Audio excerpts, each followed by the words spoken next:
I'm as hype as I've ever been to do this podcast. Hell yeah. Today's different, man. I'm telling you. We're not dancing. We're not singing. We're talking champions today at Happy Hour Movies. Today, we're podcasting for life. Yeah, this is great. Yeah, but this is the part where we tell them, like, what to drink. Right. Well, today, in honor of this movie's star, we're drinking Twisted Tea. Yeah, I got the Twisted Tea. I got the Extreme, 8% Nice. I got half and half. alcohol. Yeah. But why Twisted Tea? Why is that? You said in honor of the star. I don't get it. Yeah, Michael T. Jordan is in this movie. Michael B. Jordan? Are you saying B like bear? B like Bakari. His middle name is Bakari. Michael B. Jordan. That doesn't sound right. But we're doing Twisted Tea anyway. I bought a tall boy for the movie, and I bought another tall boy for Apollo, and I'm drinking them both before it's over because I'm so goddamn ready to record this podcast. We're doing Creed. Dan, start the show!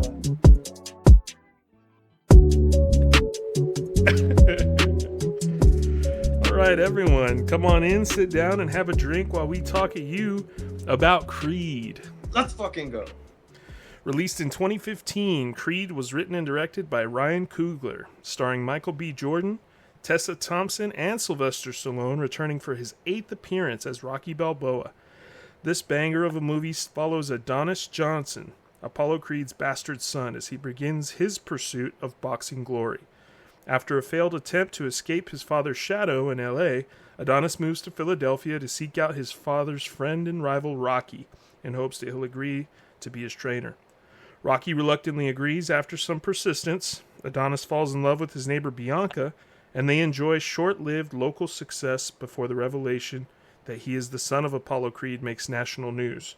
The reigning champion, Pretty Ricky Conlon, facing jail time and a chance at a last big payday, gives Adonis a shot at the title. Meanwhile, Rocky is diagnosed with cancer. Ready to quit the fight, Adonis and Rocky break up, only to make up, and agree that they both need to fight. After a sick training montage that could have Matt run straight through a brick wall, Donnie gives it his all in the final fight, knocks that son of a bitch down, and despite losing the fight, steps into his legacy, emerging as Adonis Creed. So, Woo! Matt, this is a top 5 movie for you. What is it about this movie that you love so much? Arguably a top 3 movie. Oh, this is I your would 5, actually huh? say this is very, very, very, very high up there for me. And like I guess to put it in like an easy package, this is everybody's dad's franchise, right? And mine's not any different than that. My dad fucking loves these movies. Sylvester Stallone is his hero. Like he was. These movies growing up were gospel to us. Like they were on in some capacity every other week or whatever. Like they were on all the time. And this movie came out when I was like 20, in my mid 20s. Yeah. And it was a updated, grounded, expertly crafted version of those 80s pump 'em up like sports movies, right? Yeah. So it hit me right at the right time with all of the right elements, and it's been in my life ever since in a very intimate and exciting way. Yeah, that's funny. That makes like perfect sense because the only thing to be said about Rocky is that it can be really ham-fisted in its approach to like messages, right? Like overall the message is good, which is if you bust your ass and you work hard and you really push yourself, you can achieve whatever it is that you set out to do. It's got very much that the American dream is kind of sewn into the fabric of what the movie is. Sylvester Stallone wrote all those movies, right? This is Creed is the first movie he didn't write himself. But it benefits from not having that heavy-handedness because you have Ryan Coogler at the helm too. Dude's like he's a masterclass in everything he does, dude. Everything he touches turns to gold. So he was like the perfect choice for this. And then Michael B. Jordan, which to me, he's kind of like a, I don't know, it's not a miscast, right? But because he's like a massive star and he's excellent in this role. But he's not like an underdog, really. He's not the kind of guy you would. Yeah, child actor, child star. You know what I mean? He was in. He He's in was The in. Wire. He was in The Wire as like a kid, and then Friday Night Lights Yeah, as a star of that show. A little older, right? yeah, Fruitvale, while like a small indie movie, was yeah. like a darling for the festival circuits and Massive critical watch. success Yeah, yeah. So he's a successful guy since we've forever. ever seen him, right? Like we've Yeah. never not seen him in that way. So yeah, I get what you're saying. But he nails it. He really, because he is kind of, it's weird. He's like a Creed is like he's not born on third base because he wouldn't acknowledge who his dad was, but he's got the physiology of like who his dad was, you know. Yeah, So it is kind can of I, an apt choice because Michael B. Jordan yeah, is kind of, he's both, yeah, right? So yeah, I think he's great. It is a fucking good movie. So good. yeah. Seeps into your do you, bones. do you have like a relationship with this movie, like similar to mine, or is yours a little different? You introduced me to this movie. Actually, this is one. I Hell think. yeah, I think this is a movie that, back when we were doing our weekly choices, this is probably a movie you picked. Um, yeah. and I remember not caring. I hadn't seen even Rocky One, much less. Oh yeah, I do remember that. Yeah, Yeah, I yeah, hadn't seen any of the Rocky movies. I had a generally positive opinion of Rocky because I know that the first movie was heralded by a lot of people as being like a generational best movie, But it's me and sports movies do like I like Coach Carter. That's Remember the Titans. That's about it. yeah. Dodgeball. That's my idea of a good sports movie. So I'm not really into like sports movies. You know what's funny? I think my all-time favorite sports movie for the longest time was Never Back Down. Which Hey man, you're talking to the right person about Never Back Down. I love Never Back Down, dude. No, young, over the top, bad acting Tom Cruise is really he's I mean he's not brain he's the worst part of that movie, but the elements surrounding that movie are great. I love that movie. Is it um, good? I don't know, but I'll do the episode next week if you want. Like we I like fighting movies. yeah. What The Fighter, right? The Fighter is Mark Wahlberg, right, and Yeah. Christian Bale. So I like Yeah. those, but I don't know. It just never was on my radar. And then I met you, and you were like, "Oh, Creed is maybe the best movie ever made.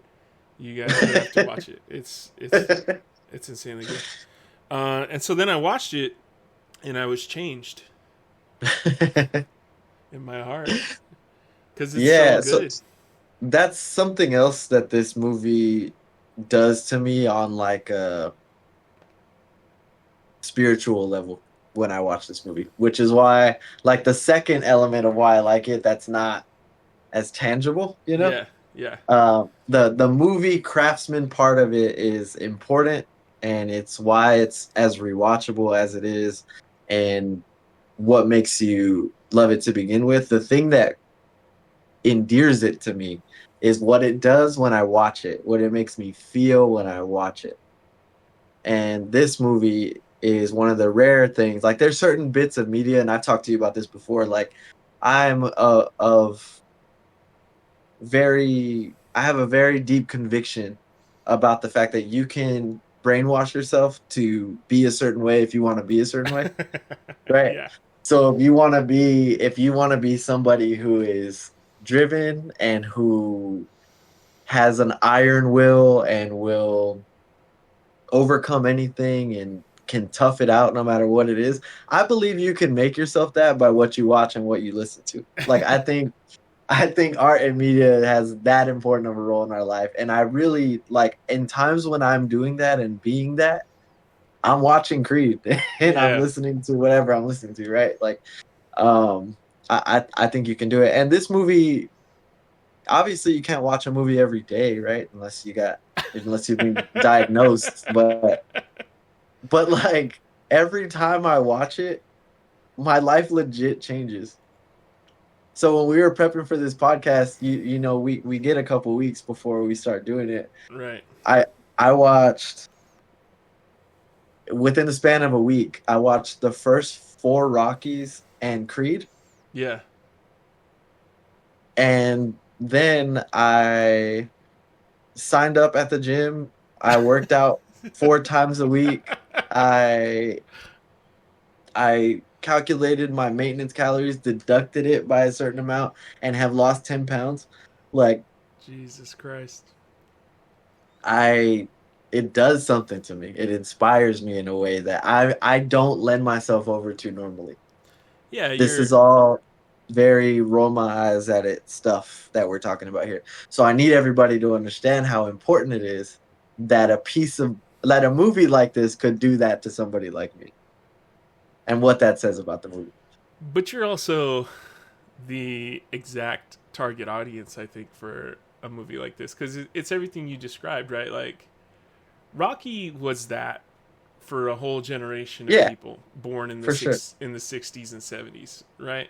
Uh-huh. There's people out there that probably watched the first four Rocky movies back to back, maybe on a rotation like every week, right? Like, it's a religious experience, I think, for a lot of people. But Creed is a more palatable version of that. Now, it's modern, right? It's not. Yeah, it's got more nuance in the storytelling. It's got, you know, the trials of Rocky are largely like him overcoming whether or not he's actually meant to be where he is, right? Like, everybody loves him so much that they, you know, try to insulate him. You know, Rocky 3, right? To find out that Mickey was giving him tune-up fights and not actually giving him like serious, dangerous people to fight.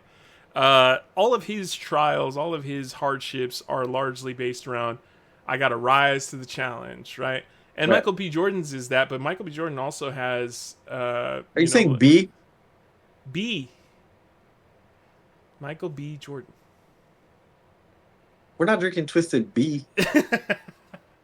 I'm not gonna do. We're not. I'm not. It's your favorite movie. Nobody's gonna buy that you think it's Michael T. Jordan. Okay, go ahead. He's got some serious problems. You know, he's got some real issues. You know, we don't really dive too heavy into Rocky's relationship with his dad, but we see some of the stuff, the issues with his son. You know. Yeah. Mm-hmm. I also watched. I watched Rocky, Rocky 3, Rocky 4, then Creed 2. All back to back. You didn't watch Creed 3? I didn't watch Creed 3. I love it in my heart. And the last time we talked about it, you were like, hey, every time I watch this movie, I like it less. And so then I watched it right after that, and I liked it more. Oh, okay. So you know how I am, dude. I turn off $1 Million Baby when the stool comes out. I don't like to. I like things to end on a happy note, and I loved it. And when we watched it in theaters, that was a really fun experience. You know, like we didn't get to hang out at the movies all that much at that time. And also, Michael B. Jordan's a huge fucking nerd. You know, so his incorporation of his anime style shooting and fighting and stuff like that. That was great for me. It was almost like someone took a movie that was made for you and they were like, "Hey, how can we make this better for Dan to enjoy?" And then they made those adjustments, you know. Yeah. So I really loved Creed 3, but I didn't watch it this time because I just didn't want to like it less and then bring that energy into us doing our podcast. But yeah, I think it's weird. You know, when I was watching Creed 2, I was like, you know, this.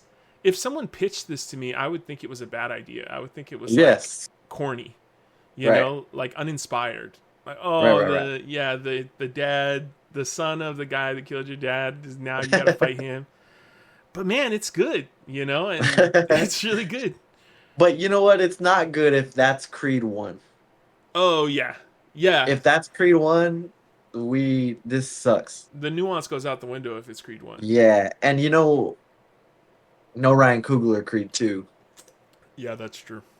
Stallone's still involved. He pitches. It's Rocky's his guy. Like this is a legacy sequel. This owes it to the Rocky franchise, right? Right. To be heard. So his ideas are throughout here.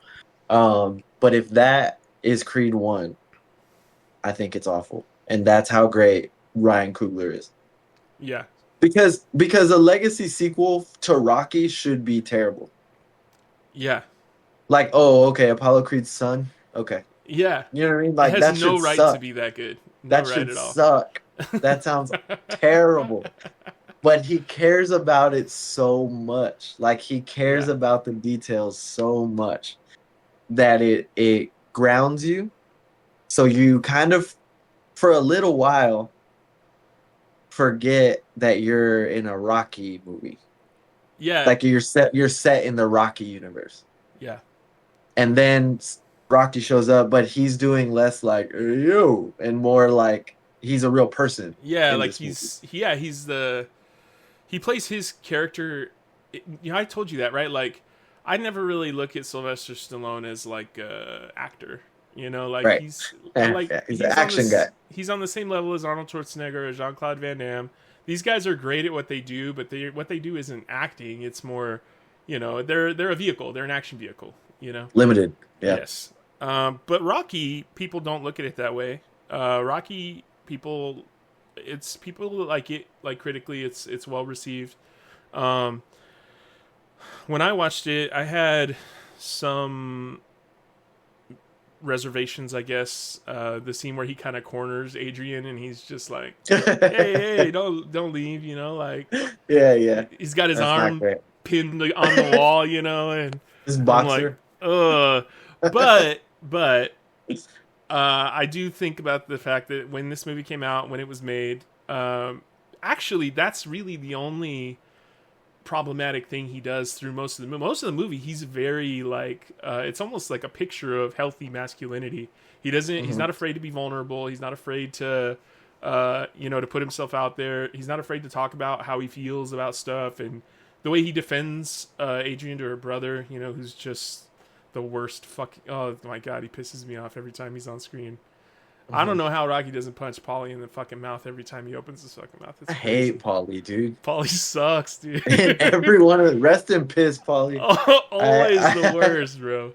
But I think Paulie is representative of certain types of people that sometimes you're forced to be around that you don't necessarily, you know what I mean? Like, not everybody in your life is going to be 100% on your side all the time, and sometimes it sucks to have somebody in your ear like that. So I think he is kind of like a part of the formula for what makes Rocky good. But yeah, I liked Rocky fine. But then I saw Creed, and Sylvester Stallone is a little elevated in Creed because he is a person. He's so much better in Creed than he has been in any movie I've ever seen him in. Ever, man. He's good. He's got, I don't know if he's got chops or if it's just that Coogler's bringing out the best in him, but. So I had this thought too, right? Because I think the world of Ryan Coogler, that's not like a unique opinion or news to anybody. Ryan Coogler is awesome. Everybody knows that. He's incredible, right? But I was at first very dismissive of Sylvester Stallone because I think of him, because of how old I am, I think of him as like a caricature. I think of him as like the impression of him. Yeah. Yeah. If I don't watch him for a long time, I just kind of toss it away. And then I was watching this movie thinking about it, and I watched it a bunch of times, obviously, in preparation for this. But every time I watch it, I feel like I've been sleeping a little bit on Sylvester Stallone. Like, because he's not, it can't be Ryan Coogler. It can't be all, I'll put it this way, it can't be all Ryan Coogler. Yeah. Like, sometimes you do need somebody to hold you back a little bit so they can channel all that's coming out of you, right? And Sylvester Stallone is obviously a star because he has been for decades.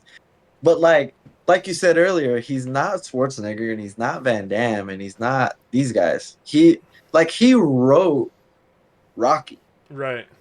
He wrote it and then pitched it and starred in it. Yeah. There's like, a layer he's not there. there's that's not nothing. Obviously it's not. It's a huge deal, right? Right. But like to dismiss a guy who did that as like a dumb movie terrible actor, like Yeah. that's not fair. No, You know what I yeah. mean? So and in this movie, I think some of it is probably just like he's been doing this for a very long time. He's gotten better, I imagine. He's picked up stuff from everybody he's worked with.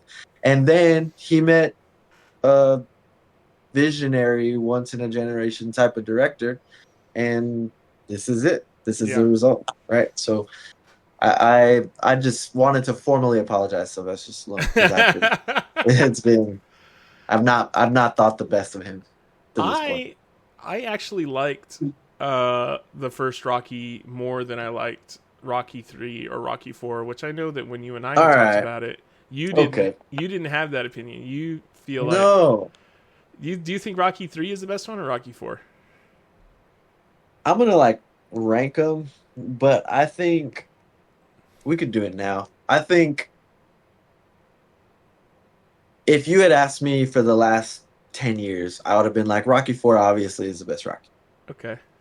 obvious, and not that doesn't mean Rocky Four is the best movie of the franchise. In a vacuum, I understand what Rocky, the original Rocky, is. Right. It's a cultural phenomenon. Yeah. Changed changed movies and culture forever. Like I understand, Put right? put montages on the map. Yes. It also did some stuff technically, by the way, that like uh changed movies. Like when he's running up the stairs and the camera is going with him. yeah. The guy who's recording him created that device that allows for like a steady shot as While you're moving going. through that. Yeah. Yeah. That's cool. Yeah. And but anyway, I understand all that, right? But if I feel like most people are going to the Rocky franchise and you're Okay. like, you got one Rocky to watch right now. I've for a long time felt like four is the very obvious answer for the things you go to Rocky to get. Cuz Does of that make sense? America. That's some of it. He does end the Cold War in that movie. Uh, so that's good. But also He wins the Cold War for America in that movie. He doesn't just end you it. want big entrances from boxers. You want uh, a woman telling you she don't believe in you only to prove her wrong. You want the movie to basically be three montages. You want training without the things you need to train, Yeah, like right? You want bare to bones, like lift. You want to lift rocks and chop wood and yeah. lift your friends and crawl through the snow and lose your surveillance tail and yell your opponent's name at the top of the mountain. Like you want all that stuff. You know what I mean? Yeah. Um, so for a long time, I would have said that movie. After this rewatch, because I watched all of them like a bunch again, I think Rocky 3 is the answer. Really? Yeah. What? So Do you, why is 3 better to you? I like Clubber Lang a lot. I knew Mr. T because of the A Team. My dad Okay. Yeah. my dad really liked the A Team show. They used to show it on TV Land all the time. Yeah. Yeah. And my dad thought Mr. T was the funniest thing ever. Uh, and he would always pretend like talk like Mr. T, whenever he would Yeah. be making jokes and stuff like that, which is out of Yeah. character for my dad. Oh, I think it's a thing that dads do. Just pretend to be My dad loves to be Mr. T. He uh, loves it. Mr. T. I didn't know, like I knew he was a tough guy, and he exclusively wears muscle shirts in the A Team, but he has that crazy Yeah. 6 pounds of gold on his Old. chest, and then the mohawk, right? Um, I always thought he was more of just like a stylish guy who was also like large. I didn't think he was like a muscles on muscles guy. In Rocky 3, he's chiseled out of stone, dude. Bro. When they show him Bro. flex and like without his shirt, I was like, bro, I did not know Mr. T had it like that. Don't fight that guy. Don't fight him, dude. He's a monster. Whoa. And then he's saying all the things that you don't want to hear Yeah. from your opponent. He's doing, you know, he sounded like Mike Tyson when Mike Tyson was at his peak crazy. You know, like the Yeah. I'll eat your children type Yeah. stuff. Yeah. Like Yeah. Yeah. he Yeah. told him he's gonna take his wife to bed and show her what a real man is like, bro. Dog, that's Which by the way is basically his only crime. Like that's also why that's his also crime why is like being better than Rocky, which is yes, that's a sin in Philadelphia. he comes from nothing. He's really hungry. He's a really good strong boxer Yeah, who has, we learn eventually, actually been ducked and avoided and kind of cheated out of a right. title shot to this point. Everything And he he's says is pissed true. and he's pissed off about it. Yeah. Like he's not a bad guy. No, You no. know? He's someone Like he everything he said about Rocky was true.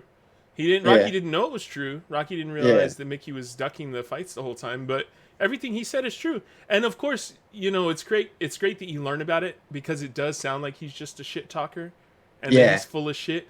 But then you find out it was all true, so now you're like, "Oh man. Uh maybe Rocky should fight him and get his ass kicked." You know? Goddamn. And even the fight footage in Rocky 3 is vicious. The way that they Yeah, show him coming yeah. at him. You know what it reminds me of, and this is a weird comparison. Alfred talking to Bruce Wayne about Bane is what it sounds like. You know? Yeah. Yeah, Like yeah, yeah. he's That's hungry, not he's far off. vicious, he wants it more than you do. You don't understand this guy, Yeah. right? And Batman is very much Rocky, right? Like, you know, like what am I gonna do? Not fight him, you know? Like, Yeah. and then he gets his fucking lunch ate. So so I'd start there, right? In that movies with the villain that's kind of right Yeah, are always at minimum interesting, right? yeah, Um and then you have the dynamic of Rocky's trainer dying. It's the last time we see yeah, Mickey in a movie. Um I really, really enjoy that. To me, this is the first time where Adrian has like a real, she's not in a coma and she's not like a new love interest. She's got a real role in the movie, yeah, in that even though he's met Apollo and even though he's trying to teach him everything, the only reason it works is because she confronts him about having a pity party basically and saying like if you want to do it. yeah, Like who are you feeling sorry for? Like why are yeah, you being like this? You know what I mean? Like it was real dialogue and real criticism from Adrian, who has maybe the best speech in the first four Rocky movies, to Rocky, yeah, right? Everybody loves the "There Is No Tomorrow" clip from Apollo because it's awesome, right. and I send it to you maybe 4 months every 4 months. But Adrian's speech is better, and that's awesome. It's definitely more in line with the message behind Rocky, which is like it's kind of out of character for Rocky to be such a like be so defeated, you know, like Yeah, before going into the fight. but And he's it's lost cool. everything. Yeah, yeah, you don't really see that part of him. Um, but what's crazy is you do expect that speech to come from Apollo, and the fact that they had it come from Adrian does make it better. It kind of because she knows Rocky better than anybody else, and she has more of a right to tell him that he doesn't have Right. any excuse to be having a fucking pity party. Um, so I do think it's like a masterfully done that they had Adrian give him the quit fucking feeling sorry for yourself. And if you want to fight, fight. If you don't want to fight, that's fine too. Like Yeah, just you yeah, need to do what you want to do for you instead of just doing what everybody expects you to do or what you're too scared not to do. Not yeah, doing something, you know, do it because you're scared, do it anyway because you want to do it because you want to show yourself you're not scared. yeah. But and it's perfect, right? But from the failing to train montage all the way through that we've successfully trained, and now I have the same footwork as you, Yeah. running on the beach, we're best friends. Crop tops. Part of that movie, the fits are iconic in the workout scene. it's really of a time, but it's great. Oh, okay. They could bring that back, and I would be in. You'd wear a crop top? Uh, at the rate I'm going with all the Creed I've been watching, yeah. Let's book it. Let's book it for next June. Me in a crop top. Um, but all those together, all Yeah. those elements together, and just how good um Apollo and Clubber Lang and everybody is in that movie. The surrounding cast of Rocky. Like for me, for my money, Rocky 3 after this rewatch, I think is the best Rocky. It's the best And one. because Adrian is so like because of all the things I said about Adrian in Rocky 3, it makes no goddamn sense what she does in Rocky 4. I think she is afraid to lose Rocky in Rocky 4. Yeah, maybe. Because she probably thought of Apollo Creed and Rocky as basically contemporaries of each other. They were level set to her. And Drago killed him with his bare hands. He beat him to death. And Rocky didn't want Creed to do the fight, didn't want Apollo to do the fight. Right. So I think that it's in line with the fact that I think she legitimately thought that Rocky would fucking get killed. And she was just like, don't do it. Because, like, you know what I mean? Like, But I'm like, he already agreed to the fight. I know, but Why say this shit now? I Like know. at this Yeah. point, it's support time. it's a little late. I think she just wanted to. Well, I think also real people aren't like that. In her defense, she also didn't know he agreed to the fight Yeah. until the reporters. Which Rocky Sprung- communication? Come on, this is sprung it on her. Yeah. I think she just didn't want him to die, and she legitimately thought it was a legitimate Yes. chance that he might die. And it was a legitimate chance that he might fucking die, dude. The guy killed Apollo Creed, who up to that point was the most famous boxer in the world, other than Rocky. Here's my thing though, right? Like you've known Rocky in an intimate way for his entire career from jump, Yeah. right? Like, girl, you know better than to doubt this man who has been doing it over and over and over again. Some stuff, some people, you got to throw everything out the window because they're just gonna be all right. You gotta just stop thinking. You gotta just stop doubting them. They've just shown it. They're Right. gonna figure it out. Right, but we know Rocky's that. We know that because we don't live in that universe. We're watching from a third person omniscient what's happening. But he keeps doing it. I know. Up to that point, though, he had never faced a life-threatening opponent. Right? This is, I mean, Yeah. you have to remember that she's living there and that's her husband and he's way older than, you know what I mean? Like, this is his Yeah. most violent opponent at the weakest he's been since she's known him. Yeah. You know? I don't think it's unfair of her. I do think that maybe you do take if you're going to do this, I support you. But I really wish you wouldn't approach rather than the approach she chose. But I don't know. To me, it's reasonable that she would be so against it. Because he was against it. He was saying all the same shit to Apollo. He killed his best friend. I know. And he's Rocky Balboa. I know. Yeah. There's one way this gotta go. You Yeah, know but what I mean? 20 minutes before that, Rocky was like, "Woo, we can't do what they do anymore. We're turning into like regular people, you know?" That was Dan doing Daniel.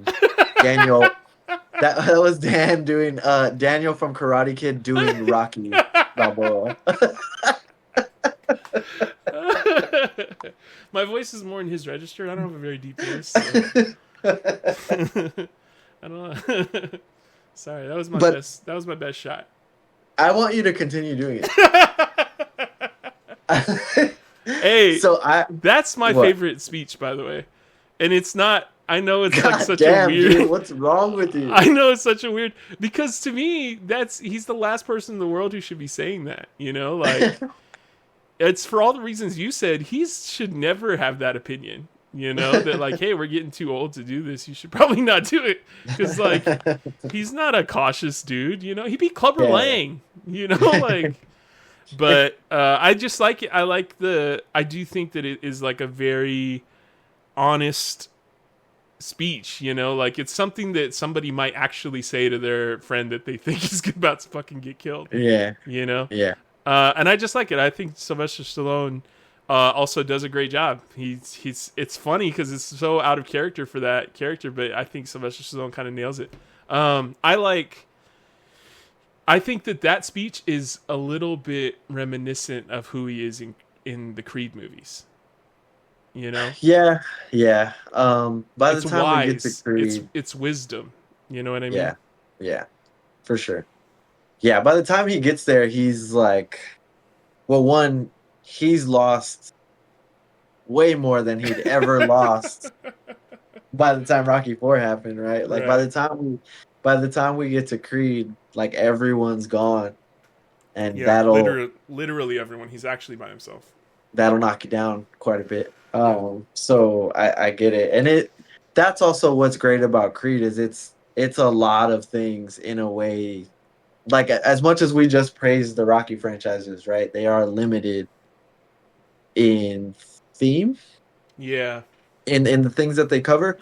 And Creed is the opposite. Creed is an abundance of themes and layers and things that they're talking Right. about. It's a father-son story. It's a story about self-discovery and forgiveness and self-worth and legacy, and it's a student master movie.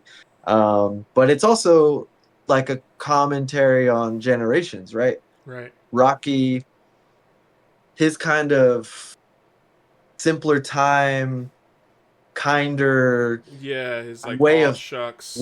thinking, like doesn't like that's not for our generation. Like we're a little bit more cynical and Yeah. angry. You know what I mean? Like there's been a lot that goes on, and Adonis is that, right? Like he's exactly that. Right. Like nothing really happened to him. Like if you just put it on paper, he is a Yeah, he's had a well-off fine life. Yeah. professional kid, right? And obviously everybody's got their things from when they're little, and he's missing his dad, right? But on paper, it's like, what are you complaining about? But there are things there that people need to understand that people take with them, right? And Adonis is doing that, and Rocky's character being where he is in life, and losing what he's lost in life, and just trying to bestow this wisdom upon this young kid who is a little bit different than how he Jaded, grew up angry. Yeah. is one of the things that this movie does really well. But speaking of what the movie does really well, you want to get finally, after a whole Rocky conversation, get into what works about Creed. Yeah, and the fact is that pretty much everything there's a there's some chinks in the armor there, I think, but for the most part, we see some very, very strong performances from pretty much everybody who's on the screen. I think when I watched it this time, having kind of watched all the Rocky movies, and then having watched Apollo Creed die, and then moving to see, the first Creed movie, it's good to watch it kind of all in that order because it is very linear, and like, Yeah. and how it brings it about. And yeah, it's kind of, it's interesting how much they cram into one movie from like a narrative perspective, because it is a lot of layers of storytelling of, who he is, why he became the way he is, who he's meant to be, like that whole subplot of him being angry at his dad for dying, basically. Yeah. Like it's good. It's really good. It's just hard to pick it apart. And it could have been stupid. It could have been dumb. I think if you put I don't think there's a lot of directors who make that a good movie. Yeah, he was very careful in the details. I watched quite a bit of interviews that Ryan Coogler did about the making of this movie and why he was passionate about it, because this is his second movie ever. Yeah. He did Fruitvale Station. This movie was greenlit right as he was shooting that movie. He was only 29 years old, Yeah. and he wrote this with his film school roommate. And they were like, nobody's ever gonna make this, but like I care about it so much, we should do it just so we have it. Like maybe put Right. it on the internet, whatever, you know. But it was really important to him because his dad, like Rocky was his hero, right? And Right. he grew up like that. His dad ended up getting cancer, Oh. or I'm sorry, not cancer. It was a neuromuscular condition. Oh, So okay. when he was coming out of film school, his dad was diagnosed with a neuromuscular condition. And so he, at the time, was writing this like Rocky sequel, Right. and it ended up all kind of getting jumbled into the script of this young kid's relationship with somebody he looks up to going through a struggle while they're on their rise, right? Right. So all that was very personal to him, which is also why it's done with such care and done so well, right? But it's why it's so true to the movie. Like everybody he pitched would get him to pitch it to somebody closer and closer to Stallone, like three times over until he finally got to Sylvester Stallone in front of him, and by that time he was kind of like, okay, well let's see, let's write Let's the see what. script, Yeah. Let's see what it let's looks do like. this, and then and on until it actually got made. But it comes through, yeah. It's probably reminiscent for Sylvester Stallone of his own journey writing the first Rocky movie, and Mm. like getting people to be, you know what I mean, to be in on that story. And that's probably also what makes the Rocky movies good, that Creed shares that DNA, is that you take something that you really care about, that you really like kind of pour yourself into that role, and it feels genuine. And it's kind of hard to not like a movie that feels so like honest about, Mhm. you know what I mean? Like not only is it being honest about what it's trying to be, it's not trying to it's not trying to like church it up and sell you something it's not. You know what I mean? And I think that's probably the part that Ryan Coogler brings to the equation, is that because it is his own story, overlapping with like that Rocky story, it's a real honest attempt at telling what is like a very relatable story. You know, how many Yeah. of us out there have had to watch people that we looked at as gods, you know, slowly falling apart, um, you know, while having your own shit going on at the same time, you know, and then being resentful of those people for not being willing to be the god that you watch them be your whole life. You know what I mean? Mm-hmm. It's all really powerful shit, man. Yeah. And Coogler's fingerprints all over the movie the whole time. Like every time there's something like a small detail that I think that they could have skipped over, that could have been awful. It's just these decisions of the guy who wrote the movie, right? The guy Yeah. who shot, choreographed fight, whatever. But it starts with him in juvie. That's the perfect way to introduce us to Adonis. Yeah. If this happens, really any, like if you start the movie the way the Rocky movies do, where it's like Rocky 2 starts at the fight of Rocky 1 and Rocky 3 starts after, Yeah. you know what I mean? Immediately following. They're all Yeah. kind of one movie. If you do that to this movie, or if you de-age Sylvester Stallone Oh yeah. Show like a flashback or digitally, something. or like recreate Carl Weathers and show him being born, and then like I'm gonna call him Adonis. Yeah. Or you know what I mean? Like It's cheap. that sucks. Yeah. This is great. It's You perfect starting, too, you're like, dude. am I watching? Like, okay, what movie am I Is watching? this a Like, Rocky movie? Like I thought this was yeah, like a yeah. yeah. And he asked, "What's his dad's name?" And bam. Yeah. But it's perfect because also that's the movie too, is like Mhm. him trying to be his own man when he's got his dad's heart in there beating, wanting to fucking spill out and fight, you know, and he's got the fighter spirit, and he's got no one to fight, you know, because his dad wasn't there to mold him into, you know, being exactly what he was. But yeah, starting it off in juvie is good. It also kind of flips the silver spoon in his mouth narrative, because he didn't, you know, like that's not. They do a lot of work on that. Yeah. Because from the juvie scene, you immediately go to Tijuana, right? And it could have been his life with his mom now, right? With that adopted him, but they go right to Tijuana, and it's a shot of him taping his gloves, and he's punching the wall, and he's knocking the guy out. And also, I just want to say, if you punch somebody and then immediately with your mouth start taking off the tape on your hands because you know you hit the shit out of them that hard, that's like the coolest possible thing you could do after punching somebody. Like, yeah, this one's over. That's a wrap. All right, he's done. I'm gonna start taking off my gloves. Like, if you got back up, what are you gonna do? Like, so that's awesome shot of him in there. But I do not appreciate their portrayal of Mexicans. What do you mean? Because in real life, he would have got his ass beat. Don't tell me he went down to Tijuana for light work. Apparently, that's a real thing. Oh no! So apparently, you could go to Tijuana, call them up, and somebody will be there to fight you in like 20 minutes. They just have an abundance of. Yeah, it's just a lot of entry level boxers over there. So I guess that's kind of like a real thing.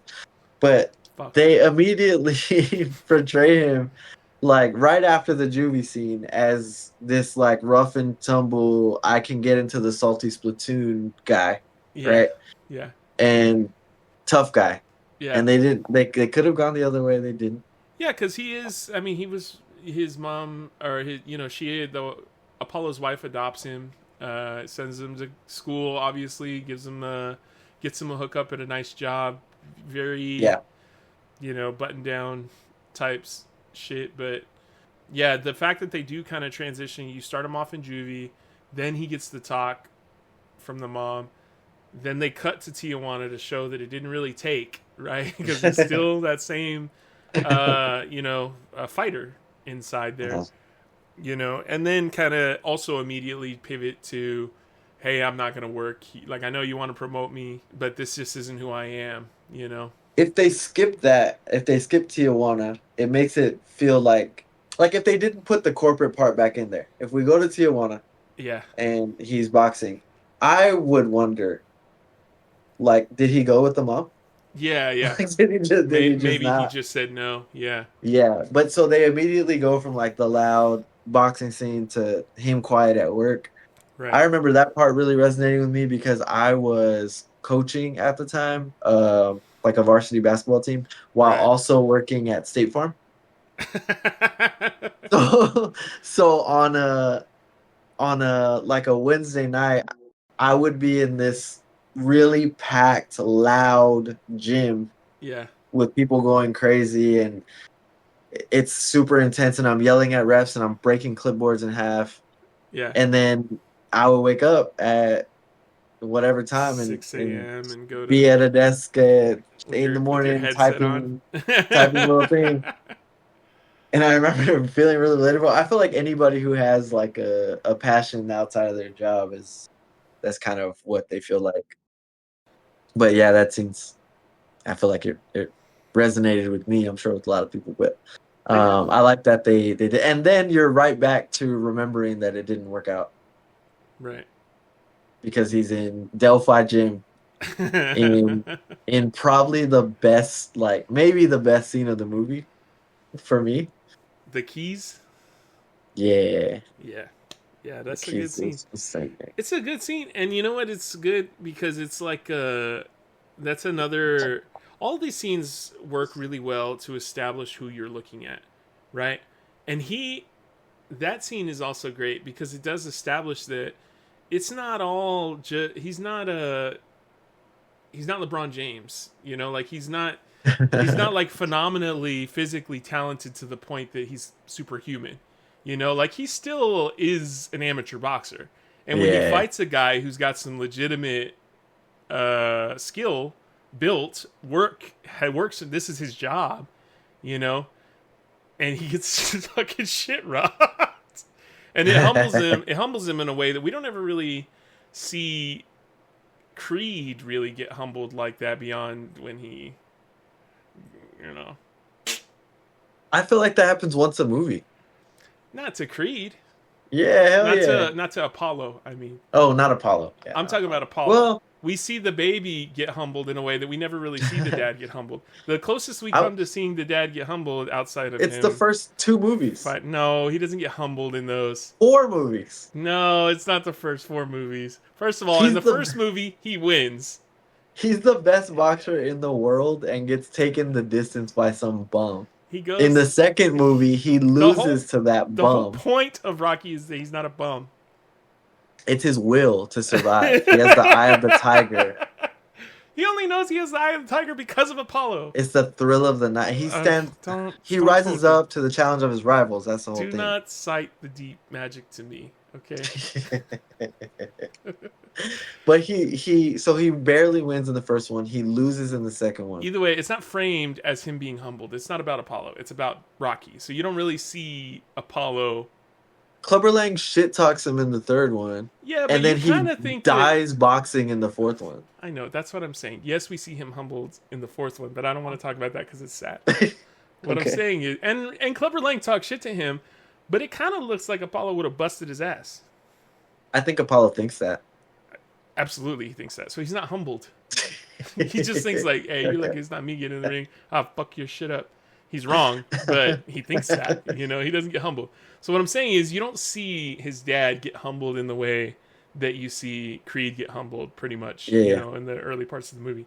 And it adds a layer to him that's important to kind of distinguish him as like he has a lot to learn type. Sure. You know, he's got the desire, he's got the need to fight in there, but he doesn't have any kind of you know, he doesn't have the formal training that you would need if you wanted to be a serious contender. Well, he's trying to get it from Wood Harris, Yes. which by the way, if Also in Wood The Harris Wire. is in a movie, I'm thrilled the second I see it. Really? I love Wood Harris. He's such a good actor. He's in The Wire and he's killing it in The Wire. He's the boss. Bro, he's good in everything. He's good in Remember the Titans. He is really good in Remember the Titans. He's really good in everything.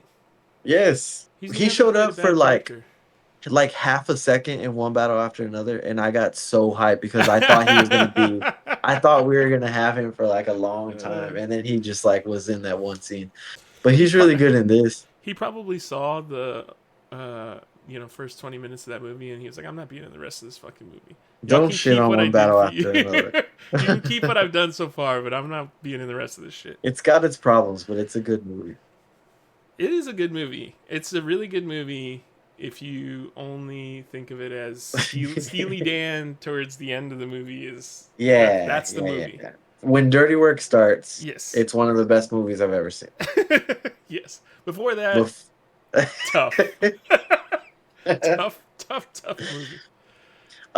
But yeah, he's really good in this too. I really like how he like taunts him a little bit about his dad dying as like Yeah. a test. Yeah. Adonis is like, got nothing to do with me. It's like, oh, you tough now. He's an excellent actor, man. That scene gets me so hyped. Him. So- Is it just him fighting, or is it him getting knocked out? I like when people run their mouth a lot. Oh, So if you're doing great at a thing and also on top of it you're talking shit about doing great at that thing, like all of my heroes do that. who's your other heroes? Like I had a very big fixation on Muhammad Ali growing up. Oh, he's the shit talker. Bro, he's so good at it. He's so good at boxing. All of it. Super. He's also just like a really charismatic guy. Very and charismatic, handsome. Yeah. Very like strong convictions about things that are he's in the right about. Yeah. He's perfect. He's the perfect person. We peaked at Muhammad Is- Ali in my opinion. Is Apollo Creed supposed to be like Muhammad Ali? He based it on him. Sylvester Stallone also Muhammad Ali's his hero. So Oh, okay. I mean, that was- they met each other, right? I remember seeing that in an award show. he came out at an award show and he was pretty like starstruck by him and stuff. It was a pretty cool moment. Yeah. But Hey, yeah, my dad was one of those assholes who would be like, I call him Cassius Clay. yeah. But then after he would say that, he would be like, he's the best boxer that ever lived, and nobody would ever. And then my dad was a big like boxing fan to the point that he would Yeah, watch boxing on Showtime like every yeah, weekend, you know. And he was real big into like he really liked Tyson, but he didn't like that he didn't like his image, you know.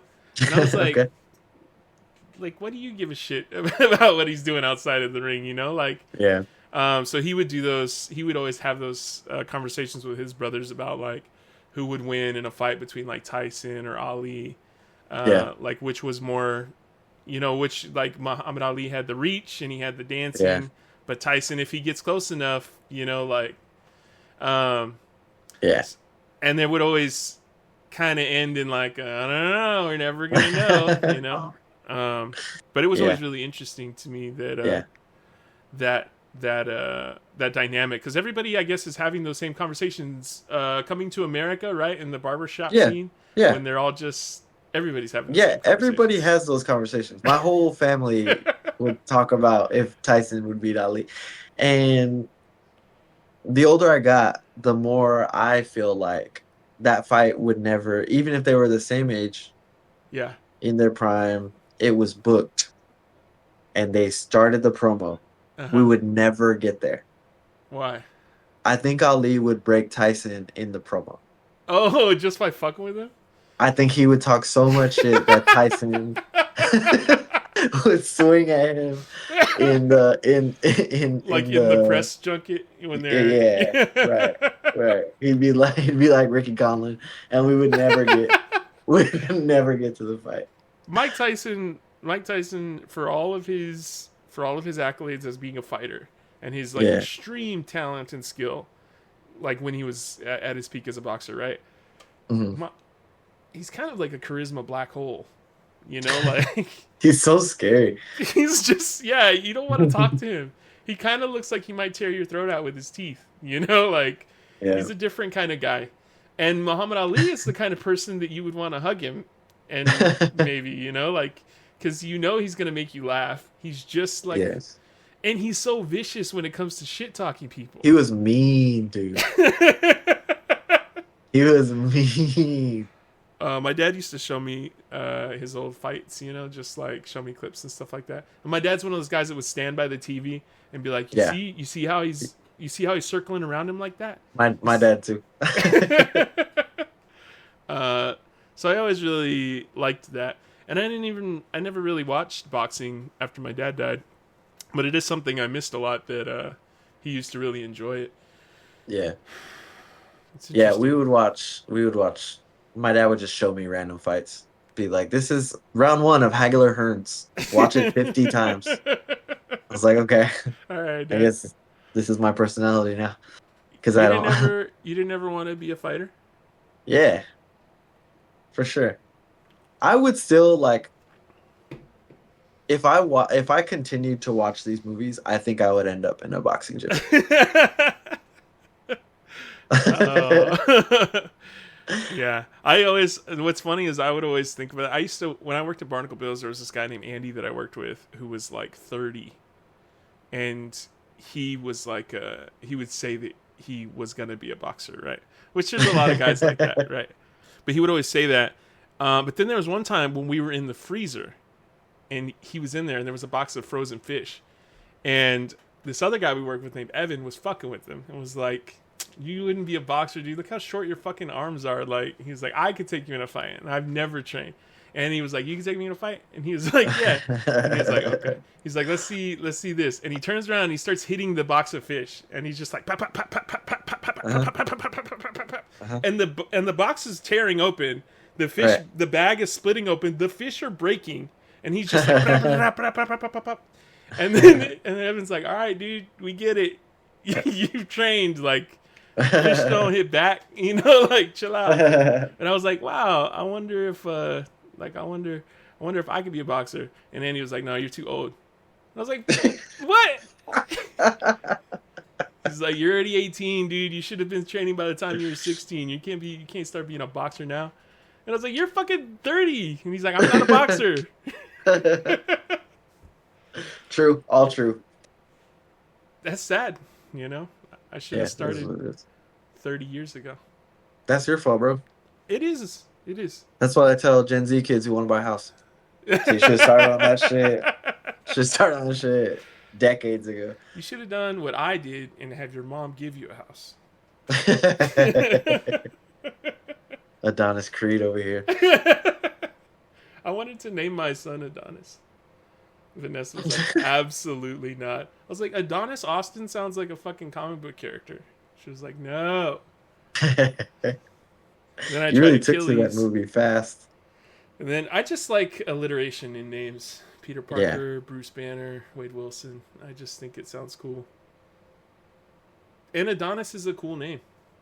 It is kind of like setting the bar fairly high for your kid, but you know.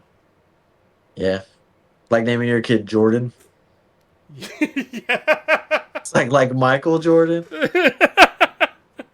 It's like, ah, shit. Yeah.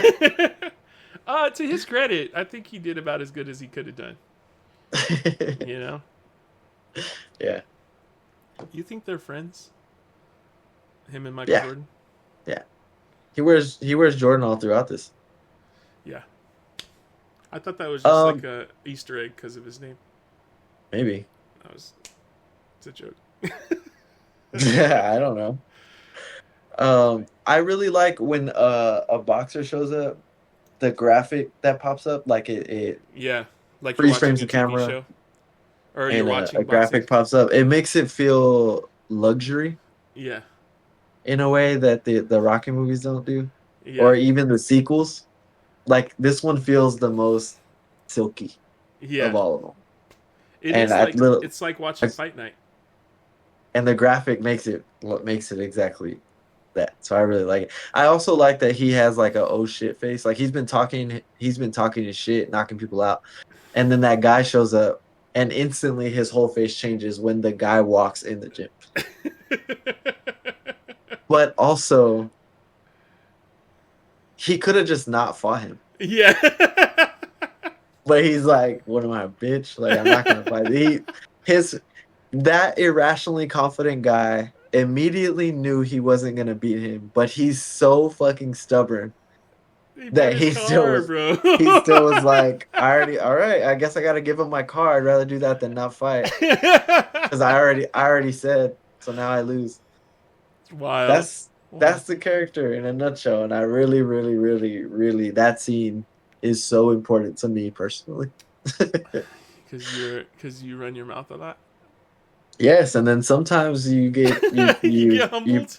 You paint yourself in a corner where you I gotta do this thing, right? It's like motivating to yourself because now you're like, I can't lose. Except for I can't. Sometimes you just lose though.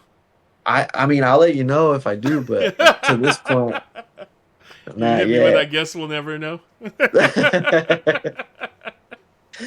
But that part of it is great. That's some of my favorite things ever. Tessa Thompson.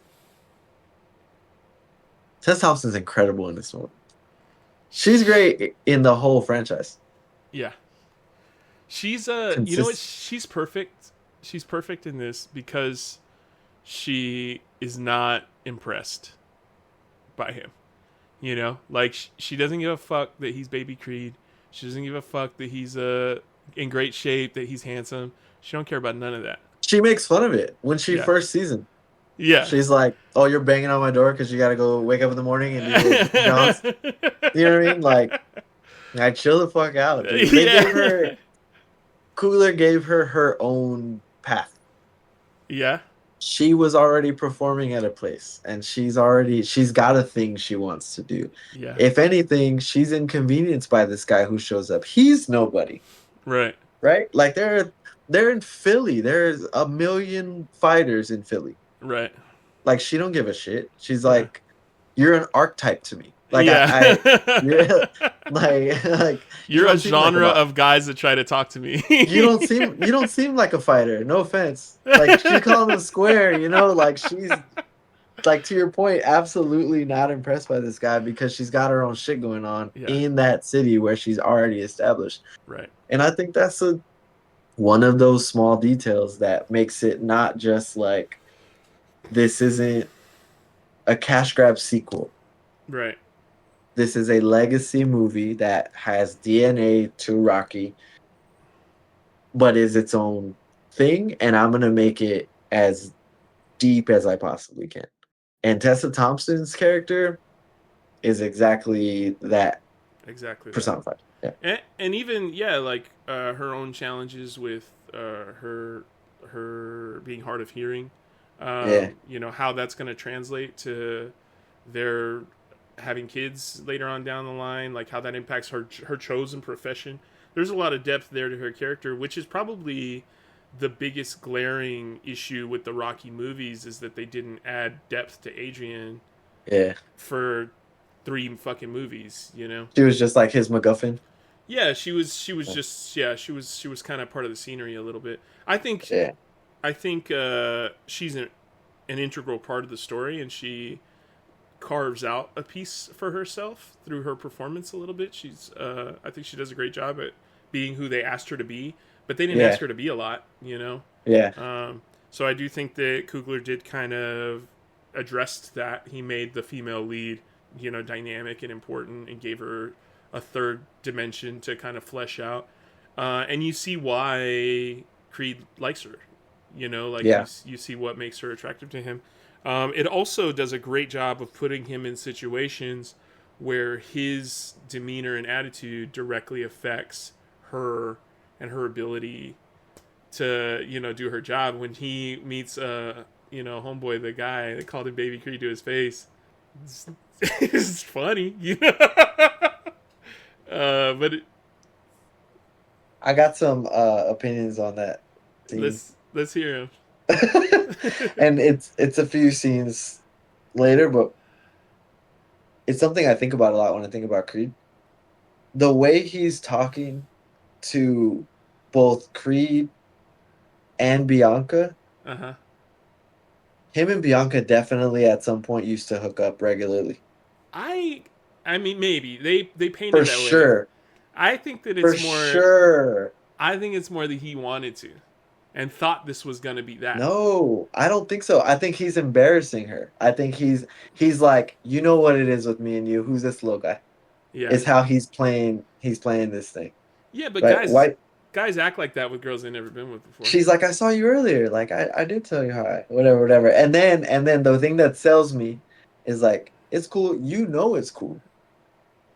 They're hooking up, and he's putting it in Adonis's face. He's rubbing his nose in it a little bit. And she is so nervous the entire time that he's talking. They in my in your head canon. In my head, it's canon.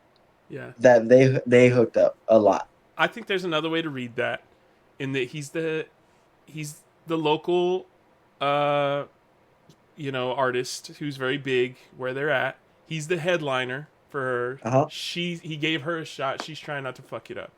Yeah, she probably did know him back from the day, and maybe they did hook up. I don't think it's that obvious. I think guys act like that regardless. I think he's just swinging his dick around because people know who he is there, you know. Mm-hmm.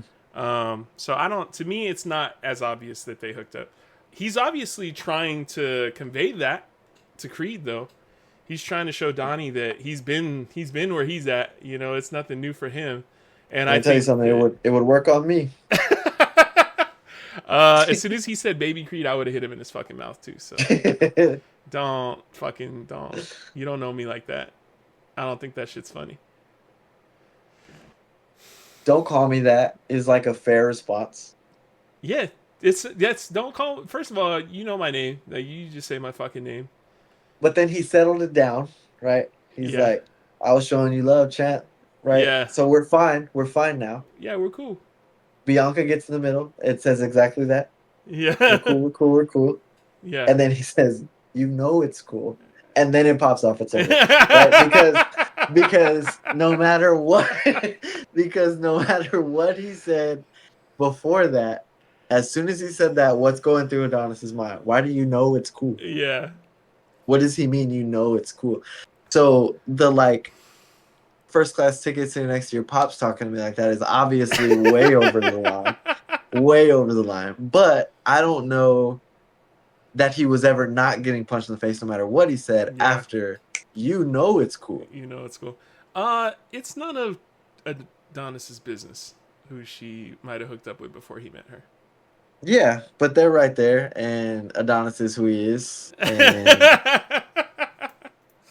and so I get it. I think I that her get it. being I think that her being pissed at him is absolutely valid.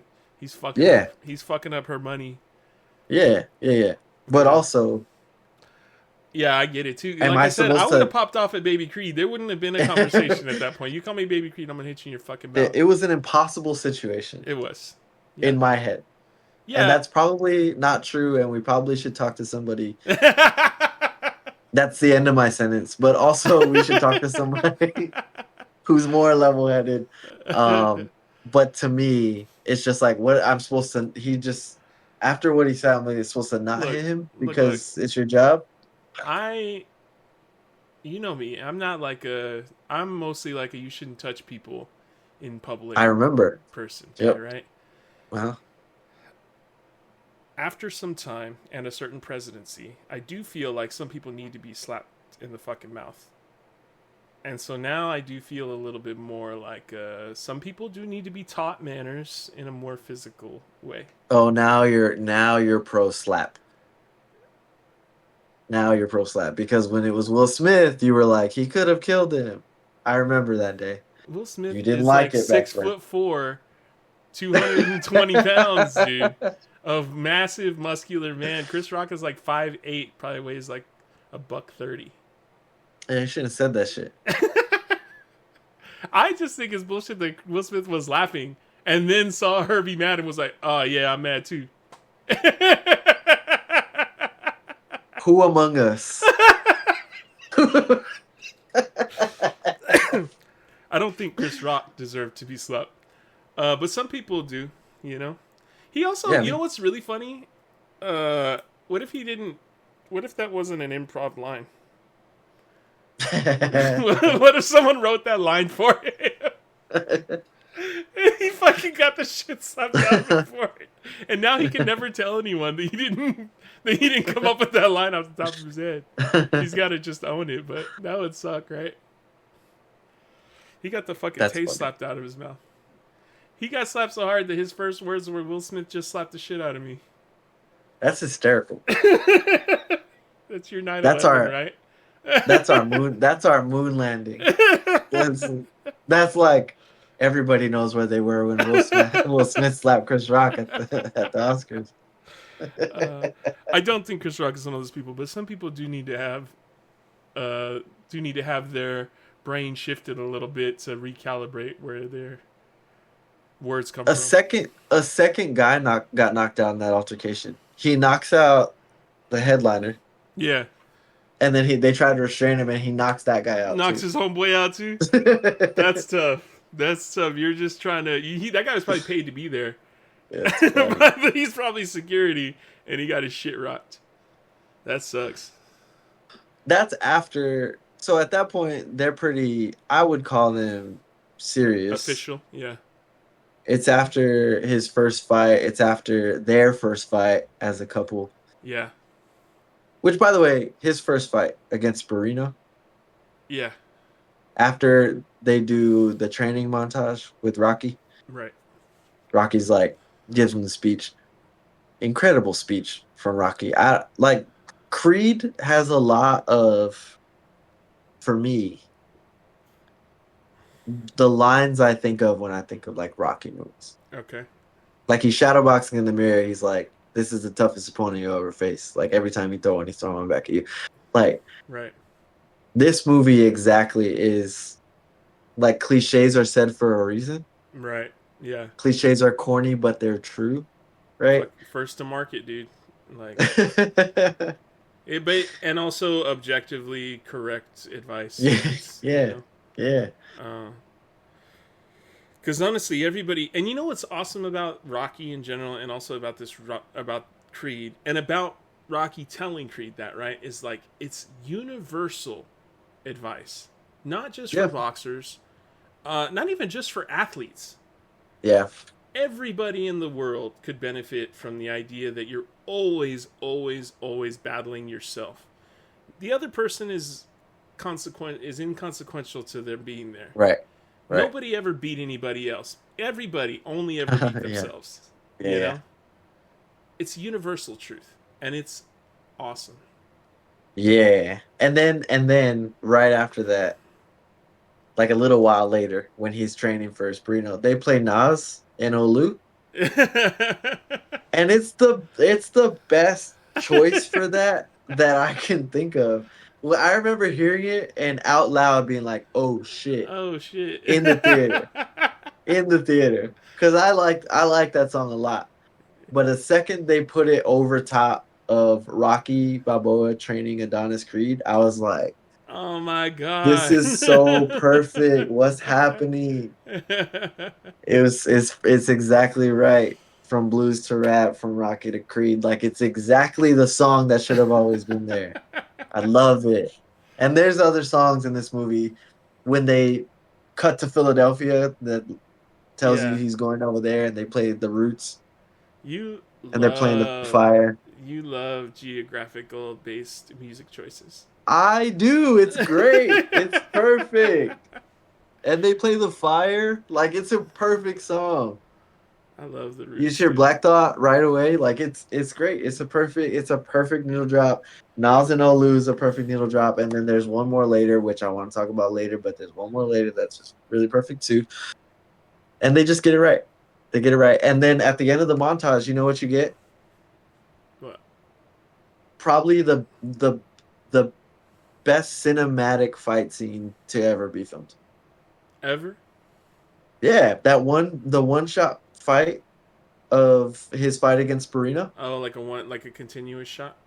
Yeah, they don't Yeah. cut. It's Yeah. one shot for 2 full rounds Yeah. and the corners in between. And it shifts perspective between him and Sparino the Right. whole time. It goes to their corner. You hear all the shit talking in between.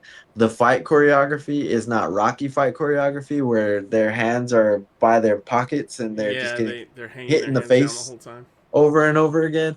It's like it's slowed down a bit, right? The boxing Right. is slowed down a little bit so you could see like what all they're doing, but it's real boxing choreography. Yeah. And Michael T. Jordan is doing God damn it. like he's an athlete, you know? Yeah. So everything he does looks He convincing and realistic. he gained 24 pounds of muscle for this movie. God, man. He trained for a year and a half boxing in this movie. 24 pounds of muscle, dude. That's was- crazy. He's is he a big guy, or is he just like now he's big because he did that and now you just have it now he'll just keep it? He's like athletic for Yeah. sure, Yeah. but to be in a boxing movie, and Stallone was really, really, really big on this, so I'm sure that was instilled in him the level of work Yeah. he had to put in. But if you're gonna play like the lead boxer in a movie, you gotta be jacked. Yeah. You gotta be fucking huge, and Yeah. he's got the frame for it, So I think makes sense. even among athletes, it's like generally agreed that boxers are generally the most athletic athletes in the world. Oh, I'm gonna go basketball. You think so? Yeah. I had heard. You ever seen Manny Pacquiao play basketball? No. Shit's awful. Well, you can be athletic and be bad at a sport, you know? Yeah, but I think basketball players are less bad at other sports than any other sport is bad at basketball. No. I mean, like, in terms of endurance, like, there's physical ability that they're on I'm another gonna, level. I'm Because gonna disagree. not only are they, like, physically exerting themselves, they're also the only ones that are, like, literally being battered physically throughout the entirety of their event. So it's But they're not the only ones. There's football. Yeah, but football, look at the time that they're on the football field actually getting battered versus a boxer who's like in the ring, like the total minutes that a person's getting for beat 2 minute rounds. Like, yeah, it's probably similar to football players. Yeah, but that's also like they're pushing each other for the most part, unless they're like a linebacker who's actually actively hitting people. They're not hitting somebody every single play. Like the boxer, every time the boxer is playing their sport, they're getting the fuck beat out of them the whole time, while also working and like beating the other guy too. Like from a physicality perspective, it's like a very high level, consistent level of exertion condensed down to like the length of the fight. Whereas everybody else is like soccer players are also probably up there because they're running literally like the Oh, entirety of their fuck out game of here. in terms of like endurance. Basket players similar as if it's a basketball player who like doesn't get a lot of downtime and they're pretty much like they're on the court the whole game. That's also like a high level of physicality. But boxers alone are the only ones that through the whole time that they're competing, they're literally getting beat on while actively trying to beat the other guy while like working. It's just like nonstop work while also getting the shit beat out of you for the entirety of the time that you're competing. You know what I'm saying? So you think the football players are like making up their CTE, or why do you, why don't you feel like they're taking a CTE isn't like CTE is an indicator of like you got. I could get CTE from getting hit hard in the head one time. Like it's but not. they're every play repeatedly getting hit, like linemen specifically, Yeah, which I think are the most athletic people in the world. I think if you take like a defensive end, yeah, they're a terrifying person. yeah, The size and speed and coordination and athleticism that they have, yeah, I don't think is close. Like I would much rather not deal with them than any other person. yeah, yeah. I mean, like in terms of them, I guess being dangerous. Sure, yeah, they're bigger, they're stronger. Like what I'm talking about though, and it's not to say that like the other one is less as a result. I'm just saying in terms of which one is more so. I think that a boxer probably is in better physical shape than like a lineman is. Maybe a lineman does get hit more. You're right because they are also getting hit pretty much every time they're on the field. That's their job is to hit people and to get hit back. Yeah. Um, but by that same token, the boxer is also doing the same thing, and also the boxer isn't like doesn't have a helmet, doesn't have pads. The Yeah. gloves the But gloves are that padded, but you know, I think that's more of like the sport they're playing. If we're talking about the athlete, here's yeah, here's what I'll say, right? Like if you take Russell Westbrook yeah. and you're like, okay, from age 6 you're gonna play soccer. From age 6 you're gonna box. From age you're gonna do this thing, right? You think the peak version of The him is the people football who player? go into basketball Yeah. could do anything, in my opinion. And I Okay. think boxers, we see them do other shit that they've been doing for a long time, Uh-huh. and it looks awkward as fuck because boxing's so specific. Yeah, specific in what it is you're doing.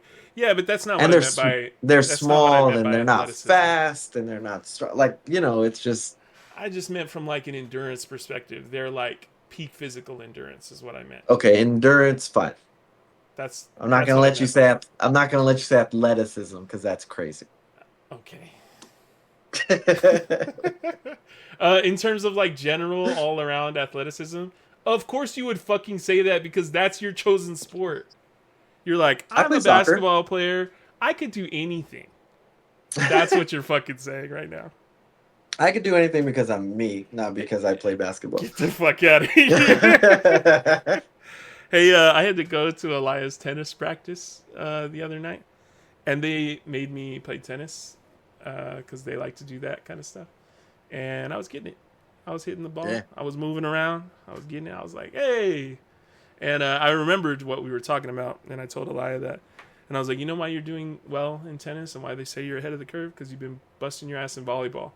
I was like, you get good at a sport, you can probably do okay in most other sports because you know how to move, you know how your body works, you know what to expect when you do shit. I was like, look at me, I'm 40 years old and weigh 330 pounds and I can still move my ass for a little bit. She was like, you did good. I was like, you goddamn right I did. You're 40?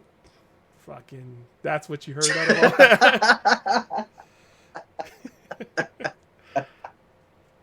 I don't look it, huh? Oh man, you move it.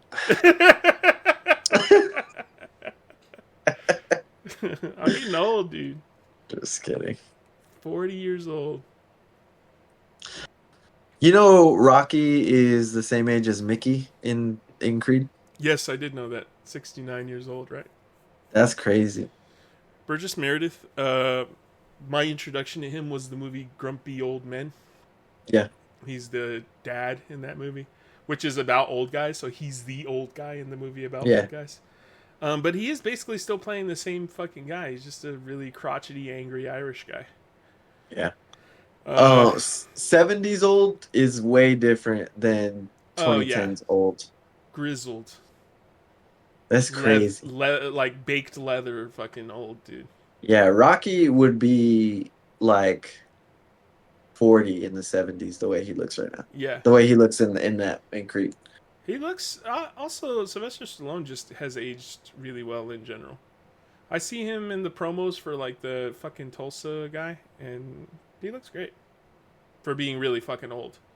But also I think that's true just like in general. Like the Golden Girls, have you ever seen how old the Golden Girls are in that show or like supposed to be? Yes, yeah, they're supposed to be like. In their 40s. Wait, what? No, they're in their like 60s. No, Oh god. incorrect. It's just I feel like people age worse then because of like the They said it's backsliding. They said that it's our generation that has aged the slowest because now Gen Z also seems like they look older than they actually are. some of them look like they've had hard lives. That's what which is crazy because I feel like millennials have had the hardest fucking lives, but maybe it's reversed. Maybe the easier you have it, the older you look. I don't know. I think in general I don't look very old, but it looks like my eyes make it look like I've been through a lot. Like if you had a baby smoke and kept it up.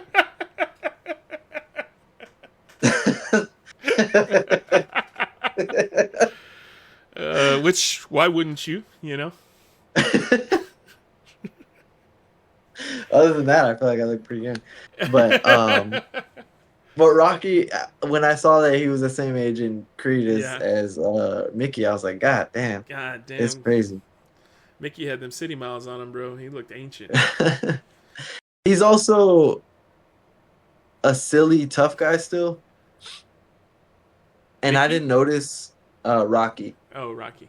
I hadn't realized how much that's true in all of the Rocky movies. That he's tough and he's gonna train and he's gonna do everything he can, but he is kind of goofy Yeah. in all of the movies.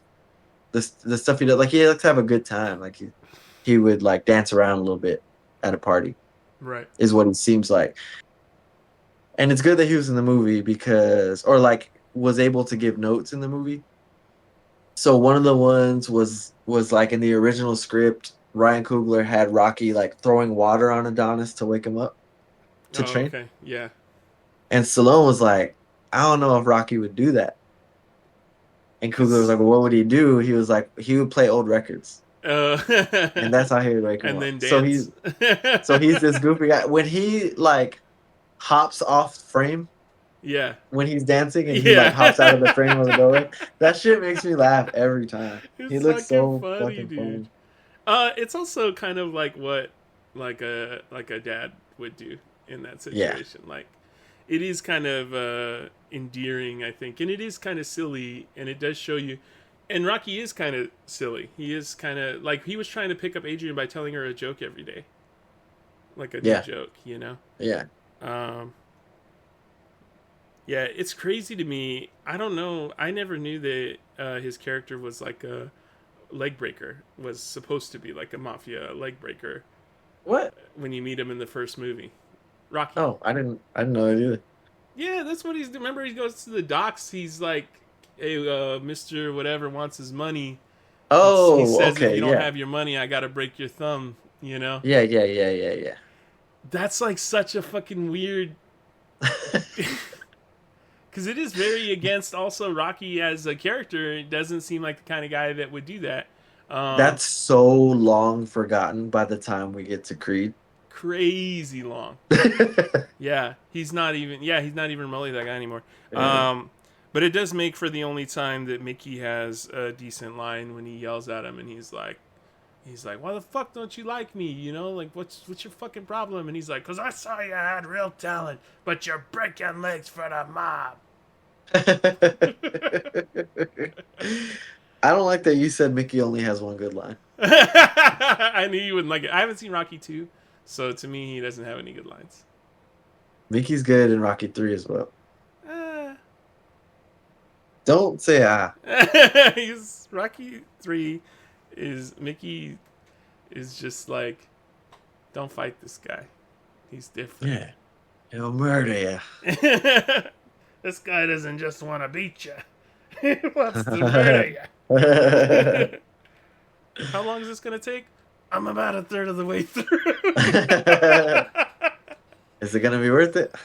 No. Yeah, I don't.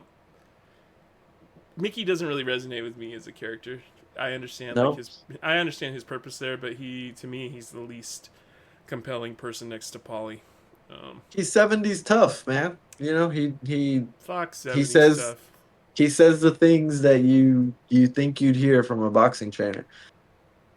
He's the kind of guy that In calls people shitbirds. No, that's a different thing. That's later. That's like the next generation down. Is that What and else works? he doesn't do any of that shit. This is the only movie that I can remember of all of the franchise. Well, after Creed, it continues, but none of the Rocky movies have what seems like real boxing advice in the corner. Yeah. Like when they go to the corner, it's always like he's brutalizing you out there. Yeah. You know what I mean? Or he's like, I can't see. He hits hard. Whatever it is. There's never any like the corner men don't know shit ever. Yeah, there's no like advice at all. And Rocky like walks him through an entire combination and when to do it, and he's giving him like actual real technical boxing advice, which I think is another reison that Coogler is just the fucking better. best, man. Yeah, he goes for grounded realism. Yeah. I really liked it when Rocky's like, is that gonna work? And he's like, your father did it to me, worked on me. Him telling him to do what his dad did is great. It's really good. And it's also great from him acknowledging that his dad was like better than him in a lot of ways. Yeah. Well, he's supposed to be the greatest boxer to ever live. Greatest boxer that ever lived, Apollo Creed. Bianca reacts perfectly to him winning his first fight. Shoves the shit out of him. Yeah. It's very endearing. And all of their scenes together, I feel like like I couldn't date an actor. Like, you love him, you're lying. Yeah. Yeah, they have beautiful chemistry. They have absolutely beautiful chemistry together. Yeah, I could do it. It's very real. It's good, it's palpable, it's great for the movie. Too much. Gotta be catastrophic for a relationship. I love Tessa Thompson, dude. She was my favorite part of Thor Ragnarok, man. She's got a lot of charisma, and it's understated charisma. She doesn't seem like she's trying too hard while she's doing it. And she's funny. She's got good timing, like in her shit talking. You remember in Thor Ragnarok when she holds the knife to his throat and he pushes the knife down and she brings the other one up very slow. Funny. You love Thor Ragnarok. I do love that movie. It makes me hate Love and Thunder so much more. I get it. I think about what could have been. They're good. I like speaking of their scenes, like when they first kind of hang out and she's showing him her music and she's playing the beat and he's trying to rap. Oh yeah, real bad. He's so clearly a star. Yeah, like, you know what I mean. He's rapping so bad, but their reactions to it is so funny and real. And that scene's so good. I'm like, they're gonna be together forever. Yeah, they should be married in real life. And then they get, I know, right? They're like Ryan and Kelly. Yeah. From The Office. Yeah. And then they get to like the more intimate scene later when they're talking about like, what are you afraid of? Right. and he's saying like, I don't want to take the name on, and then And then fail. be a Like, disappointment. I'm fake Creed. Yeah. And she's like, hey, you're very obviously doing everything except that. Like, it's like an Adrian in Rocky 3 moment where she's Yeah. like, You didn't you idiot. find Rocky like his best friend? Like, you're boxing and like, Yeah. I don't know. She's Seems like, like you're already doing it. when were you gonna tell me you knew Rocky Balboa? It's a good line. Yeah. He's white.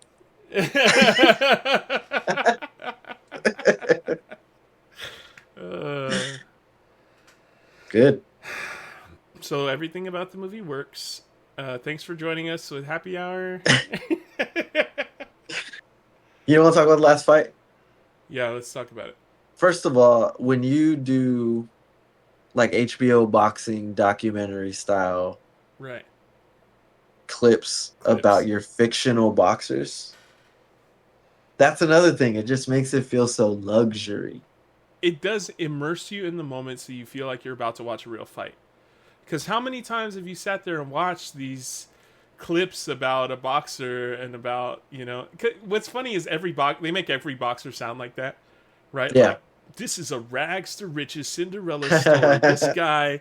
This guy hasn't fought in 8 months, or whatever, right? Like they always they have I don't know what it is about those little short documentary clips that they do, but they all have very similar cadences. But when you're watching a movie, it just feels real, because now you know all the backstory. You've been with them this entire time, and also Pretty Ricky Conlan is a good villain. On top of that, he's and a real boxer. To add to that layer of grounded realism, dude. So good. I love that they do the 24/7 thing. The montage leading up to the Ricky Conlan fight. God damn, dude. When they're playing Lord Knows. Yeah.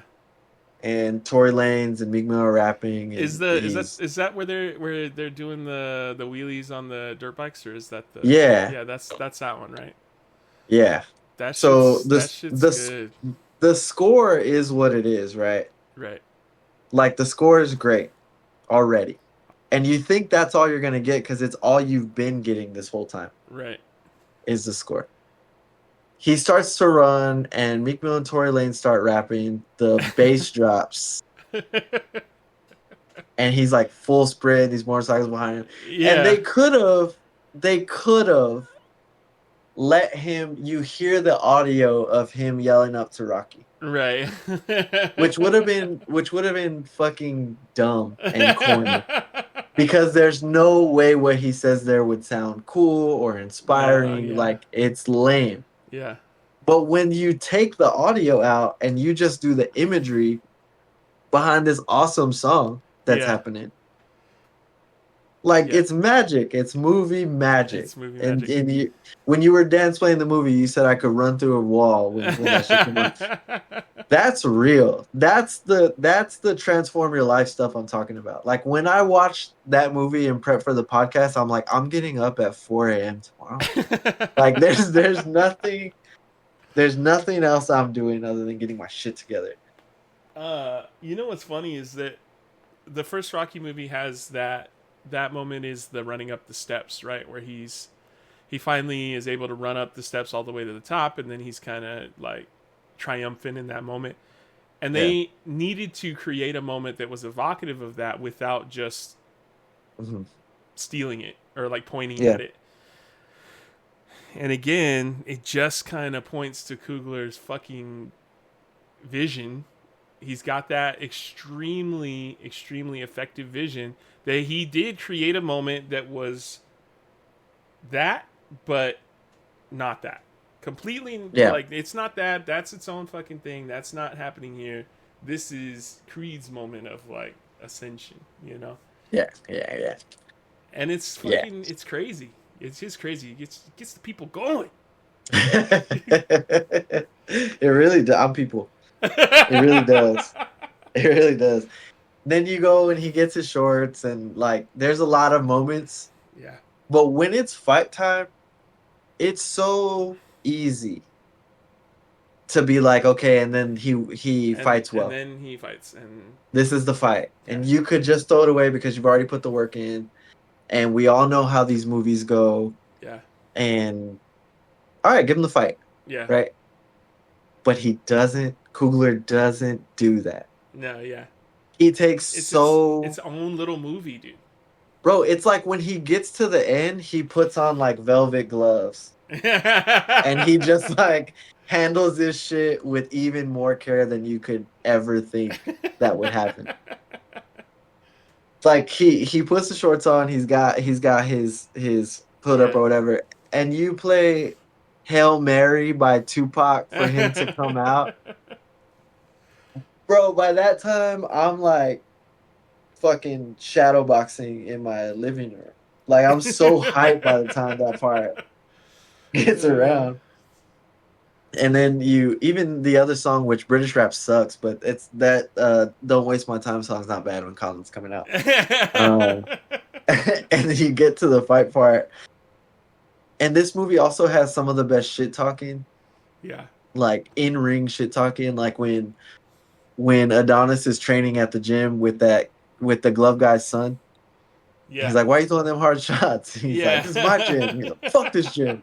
Like it seems like he also really cared about the in between dialogue when they're talking shit to each other too. Yeah.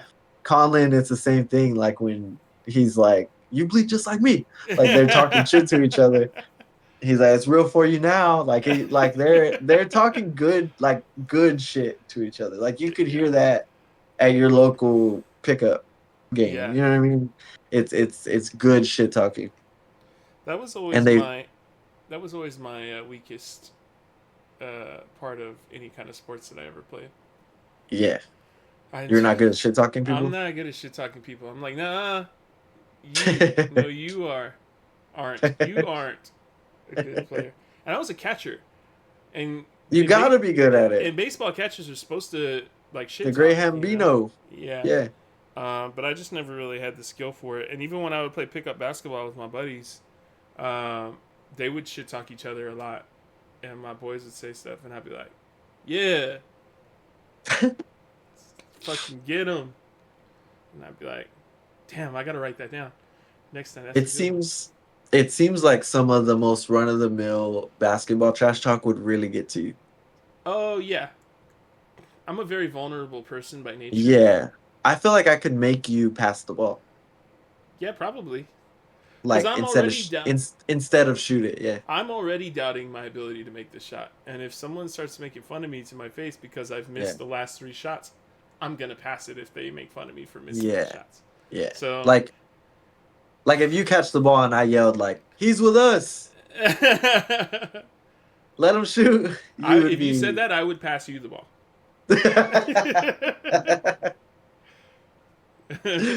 That's funny.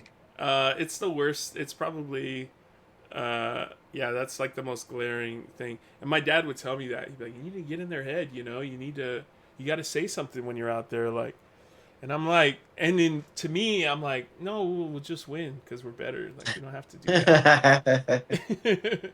Like, I'll just try my hardest and we'll win. I don't have to I'm do that." like a combination of you two. Like I'm gonna Objectively, I should. You should do that. It's part of the game. And I think ultimately that's why like there was a cap in probably how good I would get because I couldn't get there mentally. But I probably just don't have that killer instinct. I think there is an element of aggression that needs to be there in order for you to be able to really excel in any sport that I Yeah. just lack. I don't have that. Yeah. But yeah, Yeah. when they talk to each other, I'm like, whoa, he's telling him stuff. Can't say that. And the and the punches are great. Yeah, it feels The real. the fight choreography. Stallone said, I don't know how true this is. Stallone said that Coogler choreographed that fight himself. Oh, Which I believe because I think he could do anything. But it's great. It's great stuff. And then it does. I can't remember another Rocky movie doing the thing where it just takes away the crowd and everybody, and it's just the two yeah, guys in like the a ring. black field. Mhm. I thought it was a good style choice because one thing about the Rocky fights is like they are what they are, right? They're supposed to be these big, exciting, exchanging blows action pieces. Yeah, but they're pretty straightforward boxing. But they also, because of that, they sort of blend in, like they become white noise, right? Like it Right. doesn't matter because it's round after they're showing card four or card five, and it's round Yeah. after round after round. And he found a way to make you understand that these guys are having a drag out fight that is going a long A time long time. Yeah. without you getting numb to it, Yeah. right? You're learning like, all right, well, it's just them, and he's doing everything he can, and then we're cutting to Rocky letting him know like he's got to take it to him, and like, and then it's just them two in the ring, and it's visually and thematically changing enough to not make you tune out of that fight. Right. Yeah. It's got enough novelty to each. The fight happens in stages to the point that you're kind of he's holding on to your interest the more time that goes by. I know you hate it, but the movie Snatch, it's largely a boxing movie. It's Uh-huh. like it's criminal boxing because it's unlicensed boxing and then bare knuckle boxing.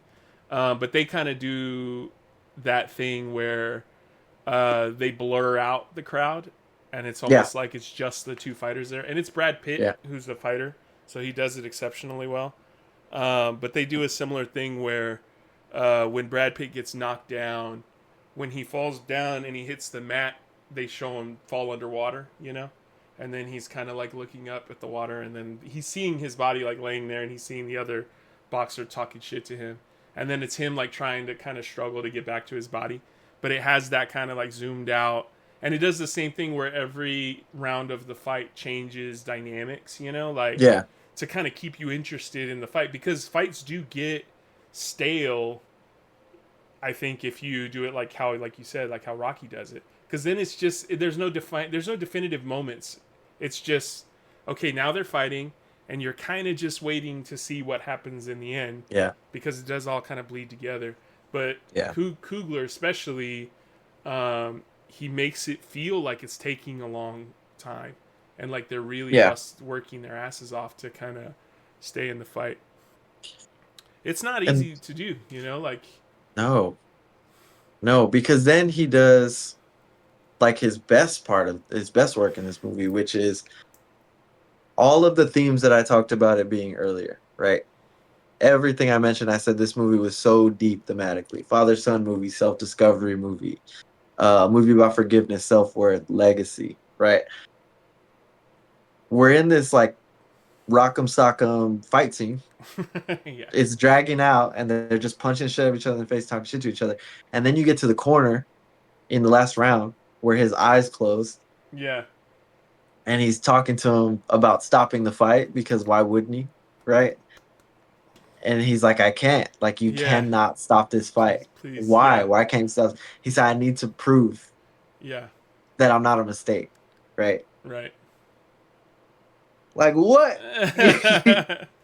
That's what you're choosing? Like, to tie all of those elements together yeah, in a scene that should just be a foregone conclusion that we all know is going to happen because we're watching a a Rocky Rocky movie. sequel. Yeah,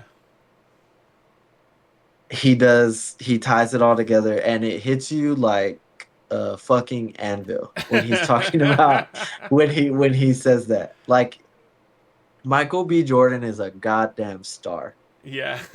right? Because when he says it, you're like, oh my god, dude, you're not a mistake. Your You're dad not a loved you. mistake, Like, you're worth it. obviously.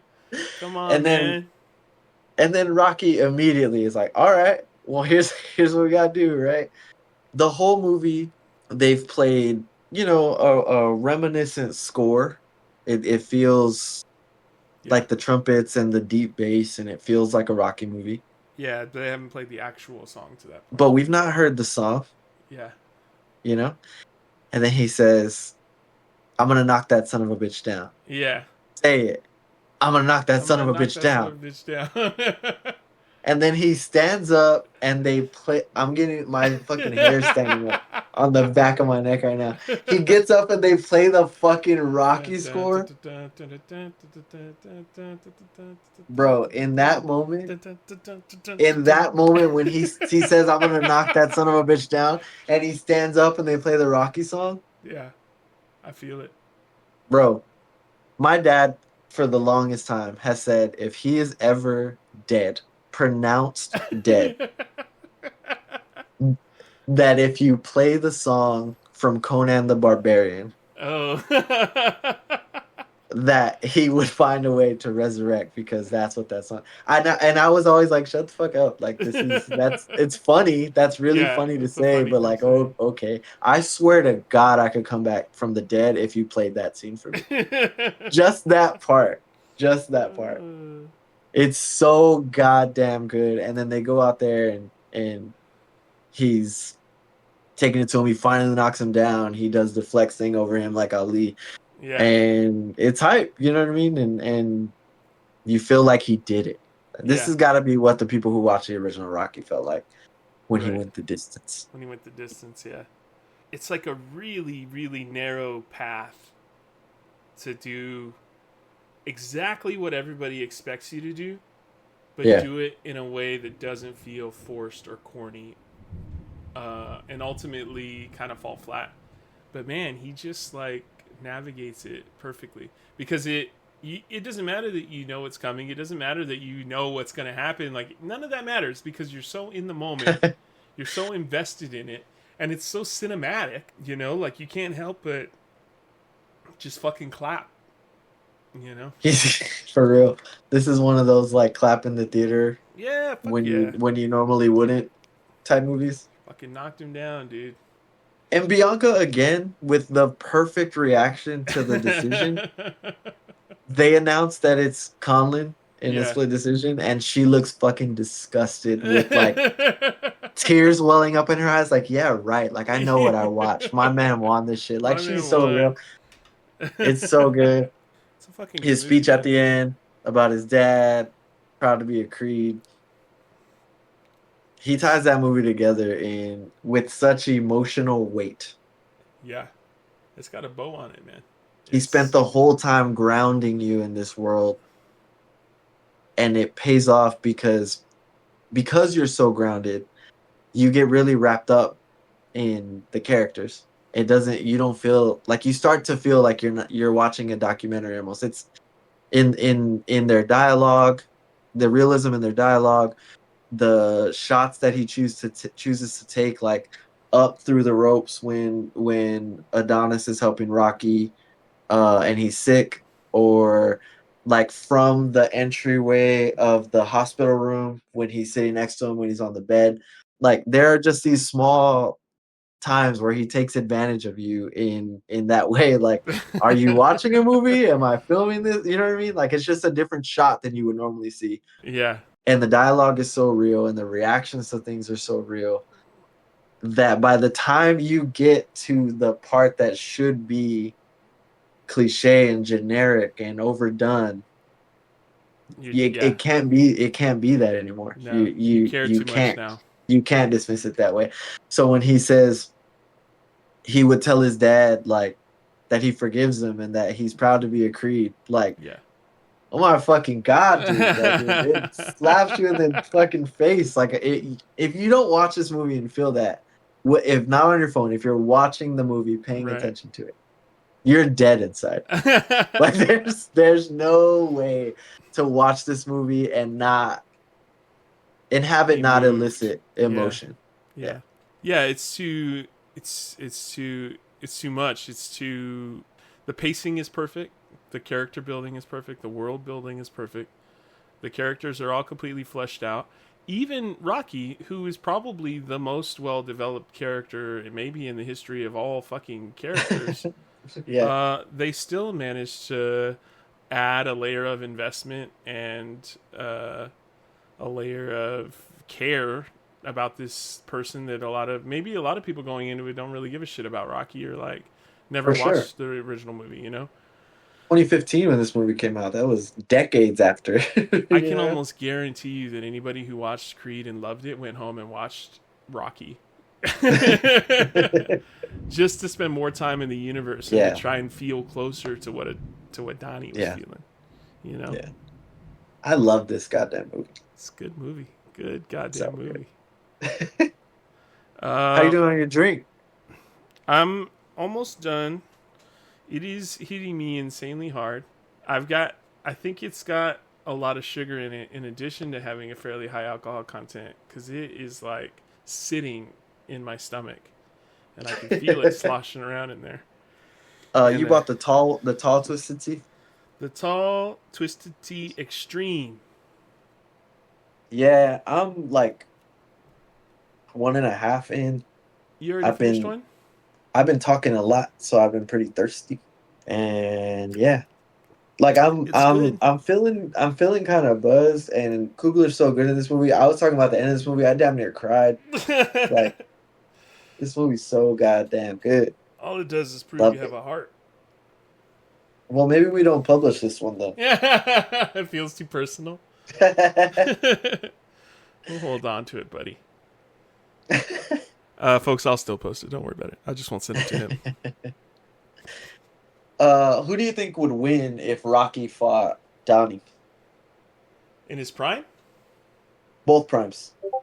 Both in their prime? So for Rocky, that's like Rocky 4. Yeah. And Creed is probably Creed 2. Yeah. Because by the time we get to Creed 3, he's been retired for a while. Right. For like the years. I think it's tough to say, but I don't know, man. Part of me kind of feels like Rocky may have it because Rocky is kind of that's his thing is fighting people who are stronger than him and like faster than him, and Rocky has the hard head, like he's the guy that will keep getting back up no matter what, right? Uh Creed is kind of he's the best of both worlds. He's got his dad in his heart, but he's got Rocky in his ear, right? So he's kind of Yeah. learning from both. Um, I don't know, man. I think maybe at the end of the day, actually, I do think that Rocky wins, especially if you're talking about Donnie, who knows who Rocky is, because I think he's just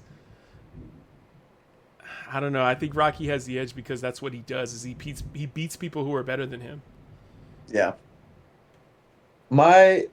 So in basketball, there's a big debate between like analytics Yeah, and the eye test, right? Like, are Moneyball you versus are you a Moneyball guy or are you like a hooper, a right? hooper. Yeah, like a street baller. And the answer is probably in the middle, Yeah. right? Sometimes But somebody wins. but the eye test tells me that one of these guys doesn't just let himself constantly get punched in the face, Right. right? And so if you'd have asked me for the last 10 years who I think would have won this fight, I would have told you Adonis in a landslide because he just looks to me like the better boxer. A more technically proficient boxer. Right. But I rewatched all these movies for this podcast and they're just different. Like, Yeah. it's like asking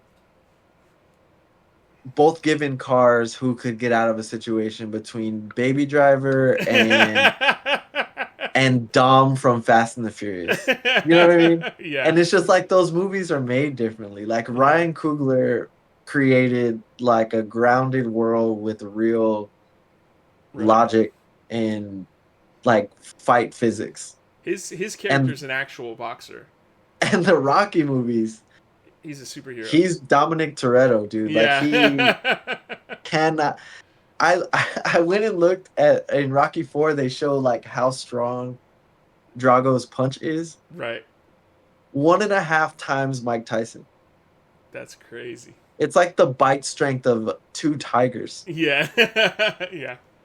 And then I watched the fight, and he's just like taking his hardest right cross to the face over and Over over. and over again. Yeah. The pressure that Drago put out is enough to crush a human skull. Right. And Rocky's just eating these punches Yeah. throughout throughout like a 15-round fight. That's what I'm saying, dude. Like, he's got a head that doesn't break. His superpower is that he's fucking got a hard head. That's Like, an actual superpower. yeah. He's got like a adamantium skull in those movies. He's Yeah. That's what I'm so saying, dude. You can't. That's his deal. Is that he can't. He beats people that are better than him because he's too fucking stubborn to lose. so like sure, I agree that Rocky would win. I but I I will just there say, Donnie's the better boxer, for sure, easily. for sure. But they're just written so differently. So their dad, no, I'm just playing. I think no, I will concede. I think Rocky would beat Downey in a fight, but it's a little unfair. Yeah, It's a little bit unfair given how both are written. right. That's like saying who would win in a fight between Chuck Liddell and Batman. Right. Right. Right. Like, Right. like it's just not. It's not. They're different types of characters. They're told totally different stories. One of them Yeah, lives in reality. One of them is a fairy tale. like Donnie didn't even knock out Drago, Yeah, like the son. the son. Yeah, They threw in the towel, but we've not seen him do that. right. He doesn't. And Rocky As knocked far as we out know, he doesn't have that skill set. every opponent. Yeah, But Kugler writes it, so it's real, man. yeah. Really, really bit us in the ass argument wise. Yeah. I have no problem saying that I like Creed better as a character. I think he's a better boxer. He's a more interesting story. I think it's overall it's a better movie. But that doesn't. Rocky would probably win the fight because Yeah. it's like punching a fucking cinder block over and over again. Yeah. The Italian Stallion. The Italian Stallion. That's such a good nickname. It's so Adonis is Hollywood. Yeah. Also, if my name was Adonis, I would never let anybody call me Donnie. Yeah, your name's Adonis, bro. Call me Adonis. He don't like it. It probably reminds him of his dad being Apollo. That's true. But they keep calling him that when he's older. Yeah, that's true. Like in Creed 3, Yeah. they still call him Donnie. His is Hollywood. Yeah. I don't really, and even that is done realistically. Like this Yeah. Philly trainer who first heard he was from LA was like Hollywood, Yeah. and then everybody just started calling him that. Yeah. That's great writing, but That's- I don't like the nickname Hollywood. It's not as inspired as Italian Stallion, for sure. What would yours be? Fuck, man. I don't know. Daniel the Cocker Spaniel Austin. That's pretty good. Spaniel It because of my combined. Spanish bloodline, and Cocker because.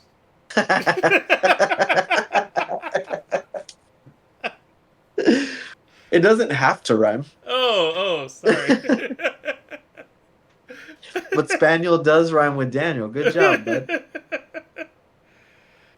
We could talk about what doesn't work. What doesn't work for you? I know in Drive I had like a list, and that's like a top 3 for you. So this feels like vengeance. So come on, man. I'm a good sport. Hit me with what doesn't work about this movie. That's really unfair though because I really love this movie. It's so good. The only thing that I would say maybe doesn't work. I'm hard pressed. It's just kind of a good movie, like from the beginning to the end, and you kind of get like there's no part of the story that doesn't work on some level. Like the romance subplot is really nice. The Sylvester Stallone is toned down, which is probably your Mhm. biggest concern.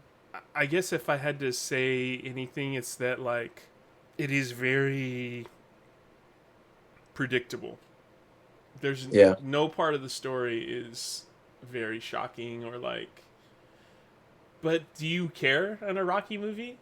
Nobody watches No. Rocky to be surprised or to like you know what you want out of your Rocky movies, and it kind of delivers on all those beats pretty. And consistently. everything else feels like a pleasant surprise because of that. It's also just, even if you didn't give a fuck about Rocky and you just wanted to go watch a good movie, Ryan Coogler just makes good movies. He doesn't really know how to Yeah. make a bad movie. So I do think also on some level, you kind of You know, it's hard to find what doesn't work because most of it just pretty much works. You know, like You're gonna make me fucking do it. You're gonna make me be the guy you who have has to list you have who has stuff to that doesn't list what work. doesn't work in this movie. You know what I really enjoy about recording this podcast What? is that the longer we go, and I know thanks to editing, it doesn't always seem like this, but in real time, the longer we go, the more we like pause and blink longer because we're getting like we're getting like increasingly more drunk uh, as it goes. And also, by the time what doesn't work gets here, I'm ready to just let it fly. yeah, because you've had a Because few. I've had some drinks, so I could do it. I could, I could talk about what doesn't work in this movie. It's genuinely surprising to me that you have a list at all. Well, Honestly. I'm not a Rocky movie, baby. You know what I mean? Like I got some Oh. surprises. I got some surprises in me. What you got? So I'll just list them. I will say, mostly everything I say negative about this movie, I have, but blah blah blah blah Right. blah. Blah. It's like Rigby in Silicon Valley. Yes, yes, that's exactly right. But the first one, I don't have one, and it's the projector boxing part in the beginning. The projector boxing? What do you mean? Actually, I do have a guy. So when he is watching the second Rocky and Apollo fight, Uh-huh. and he's sitting in his living room and he's watching it on the projector, and then he gets up and starts like boxing his Oh, dad. pretending to be his Rocky, right? It's a lot. That's a lot for me to It's corny. digest in a scene. It's corny. It's very corny. It's one of the few moments in the movie where I'm like, oh, okay, it's like you don't have to literally fight your dad. You know, It you don't have to also literally do that. it also is maybe something that you would just do. I wouldn't. No, I mean someone who has an issue that like the issues that he has with his dad and he has the ability to do it. I don't literally do the things I have issues with because that's corny, and I would stop myself. I do that even though it's corny. And do I often try to stop you? Yes, but I still do it. Yes. So if anything, it's grounded in reality because different It people also deal with their daddy issues in different ways. it also looks awesome Yes. just from a cinematography standpoint. Yeah.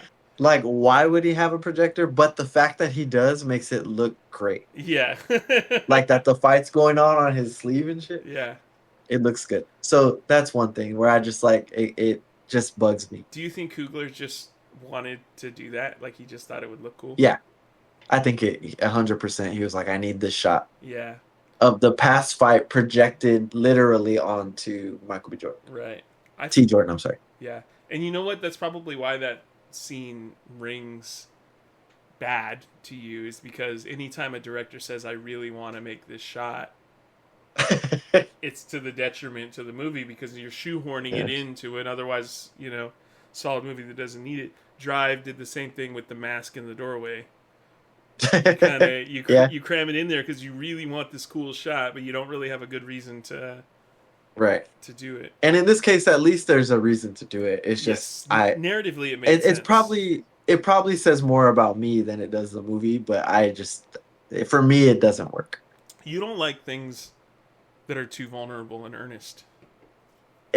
Except this whole movie. Yeah, but that scene is very much him and Chef. Yeah. The whole movie, Chef. But I get what you're saying. Yeah. Normally, yes, that's my setting is I don't enjoy that. Yeah. So maybe this is a bridge too far in a movie that's already pretty far in that direction. It's a very sentimental moment for him.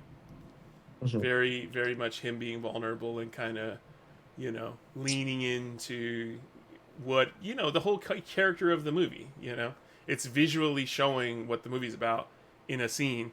And to you, that's like, don't do that. Don't fucking pander to me. I don't need you to literally show me him doing the thing that the whole movie is a metaphor for. Right. But also, there's this movie, and I think this also speaks to Ryan Coogler's strengths as a director, is that he's making the movie for everybody.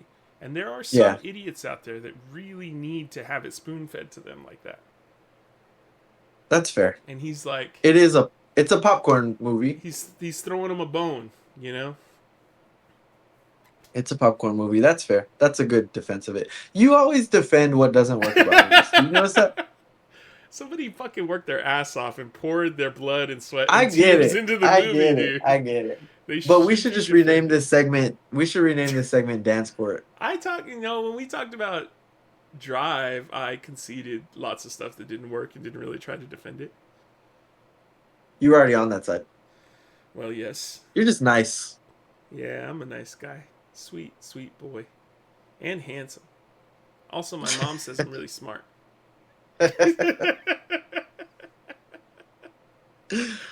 She definitely knows cool. No, so, sorry. I don't know if you listen. Sorry, just kidding. The second thing that I don't think works is in Adonis and Rocky's first meeting. I think Michael B. Jordan dials it up a little bit too much in his delivery of his lines. Like he's trying too hard? Yeah, so a little bit. He's delivering the lines like he's Killmonger in that scene. Oh, okay. Like he's The thing is, in jaded. Killmonger, yeah, but like aggressive, like the way he really over the top with Yeah. his lines. It's his delivery of like he's really trying to be vicious and punch him in. The thing is, he's in a superhero comic book movie in the other one, so it works perfectly. right. And I really enjoy his performance in that movie because of that. Almost to the point that I feel like he's the only one who understands that he's in that kind of movie in those scenes. Anyway, Yeah. he brings that energy. It's like a precursor Right.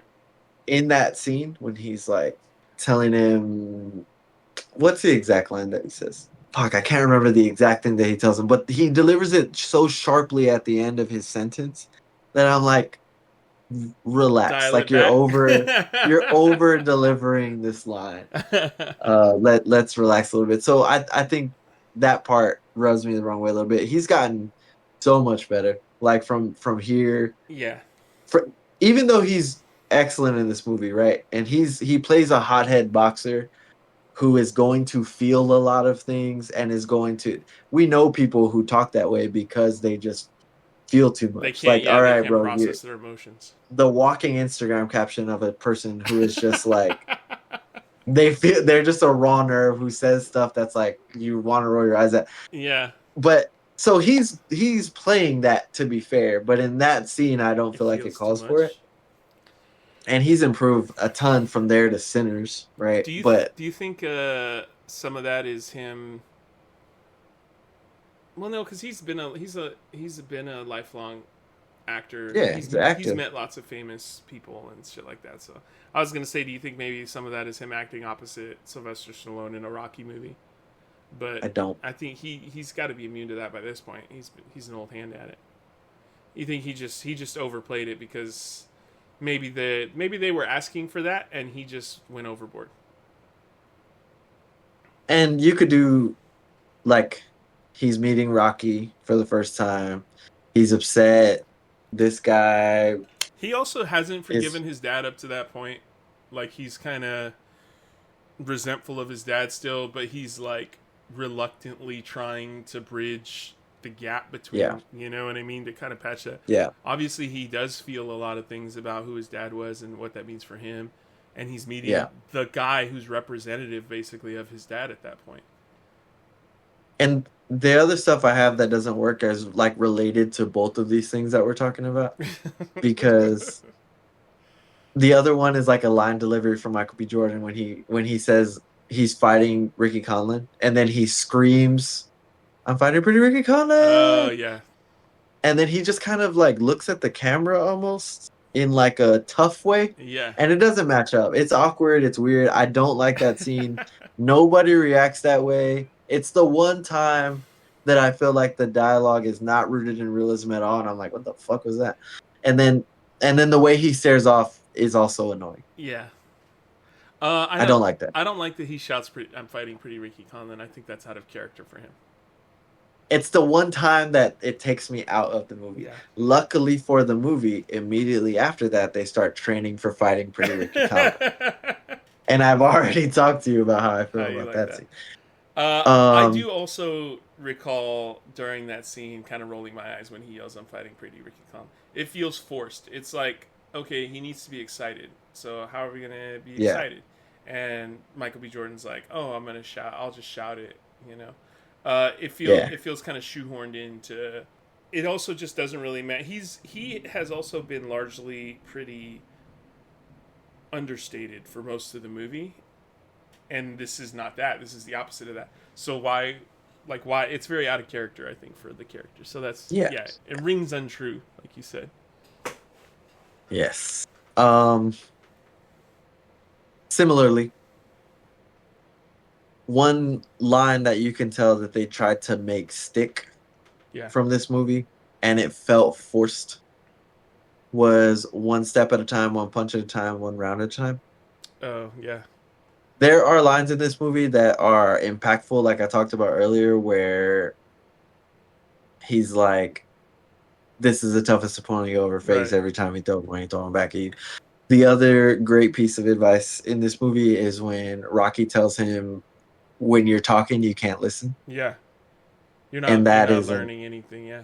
excellent tool Yes. for, and it's just true, and it's good to remind yourself. It's good to remind the people that you're trying. Like it's great piece of advice. That the one step, one punch, one round thing feels like it was focus grouped Right. to be in a Rocky movie, and it does not work for me. That being said, corny tropes have truth to them, and if you take one thing at a time, it's the best. Like we've heard a version of this Right. before, and it doesn't make it not It's true. It's objectively just good advice. It just sounds stupid to say it. the way that it was presented doesn't come in comparison relative to the other stuff in this movie. It sticks out to me, Yeah. Yeah, that makes sense. Um, so I didn't enjoy that. I would bet you. Uh, I would be willing to bet that that line came from Sylvester Stallone. yeah, I would, I would bet that too. He was like, "Hey, Um, Ryan, I think this line I always wanted to use in my movies, and I never really got around to doing it." Probably just have him That's say like, that sounded like Macho Man Randy Savage drank some hot tea and finally got rid of the rasp in his voice. "That's what Sylvester Stallone sounds like." So I nailed it. Macho Man Randy Savage sounds like Oh this. shit! "I got you for 3 minutes. 3 minutes of play time." See, that's so good. You should do that. Hey, yo. You do Sylvester Stallone. I've done him 3 times today. You're not done him once. You give me I did it once, but I pitch, just did like his noise. I just did like his noises earlier. do Sylvester Stallone pitching to Ryan Coogler that line.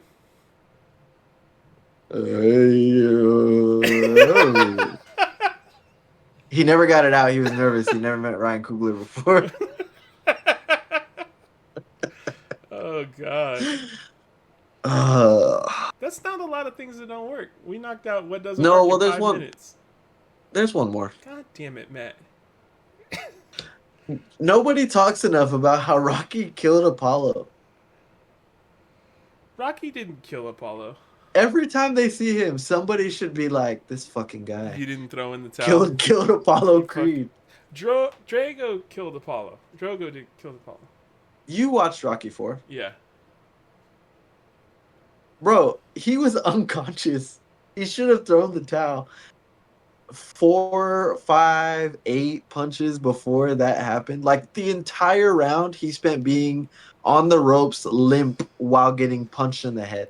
Rocky killed him. How come the ref didn't stop it? Yeah, the ref is probably never working again in his life. But Duke is sitting there saying, "Throw the damn towel." Rocky spent the entire speech before the fight saying, like, "Don't do it," and also, "We can't anymore." Yeah. What's he doing? Yeah. He probably Why don't they have 6 conversations about, hey, this isn't going the way you thought it was gonna go. no, like in Creed. Oh. Why don't they aren't they isn't Adonis like, hey, so when he was getting punched in the face, uh, After he was unconscious. yeah, yeah, like Lil Duke told me that his dad many nights mentioned like he begged you to throw the towel in Yeah. when he was getting. What made you not like he killed him? He killed him. What like it doesn't get brought up enough. They made like 3 more movies after that. Rocky should be like a A pariah. pariah. Yeah. He's the most famous person in Philadelphia. Yeah, but he should be infamous now. No. I guess he avenged him, so everybody's like, all He right. got his he got his But back. I just feel like I would talk about it a lot if I was Apollo's son. Yeah, if you're the son, you blame Rocky for that. And the only time he says it is when they're fighting, and then that's it. Right. Yeah, you would think that he would not be so willing to be cool and friendly with the guy that essentially got his dad killed. Um, but I think you have to remember that it's a plot device that he got killed at all. I don't Um, gotta remember shit, Jack. and that from the narrative perspective, Rocky did redeem himself by beating Drago. Yeah. So that's why everyone's cool with it now because he got his get back. You know what? You win a war, and a lot's A forgiven. lot So is I, forgiven. If you lose, you can lose a battle, and you maybe you fucked it up. You're the one that lost the battle. But if you win the war, nobody really gives a shit about the yeah, battle. yeah, yeah. But also, all this being said, I had to like the only reason that I have this stuff down is because we have a segment about what doesn't work. When I'm watching the movie, I don't give a fuck about none of this stuff. Yeah, None of it. yeah. I'm watching it erect Like I said, and 8 minutes of this 2.5 hour podcast was dedicated to what doesn't work. it's just a master class of a movie. I I can't. I was kind of just looking at like the reviews and stuff, and the only reviews that were like of a negative tone were basically just that it's cliche.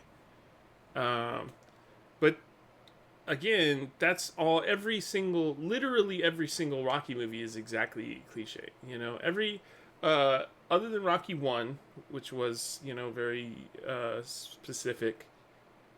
All the others that came after that are like apps.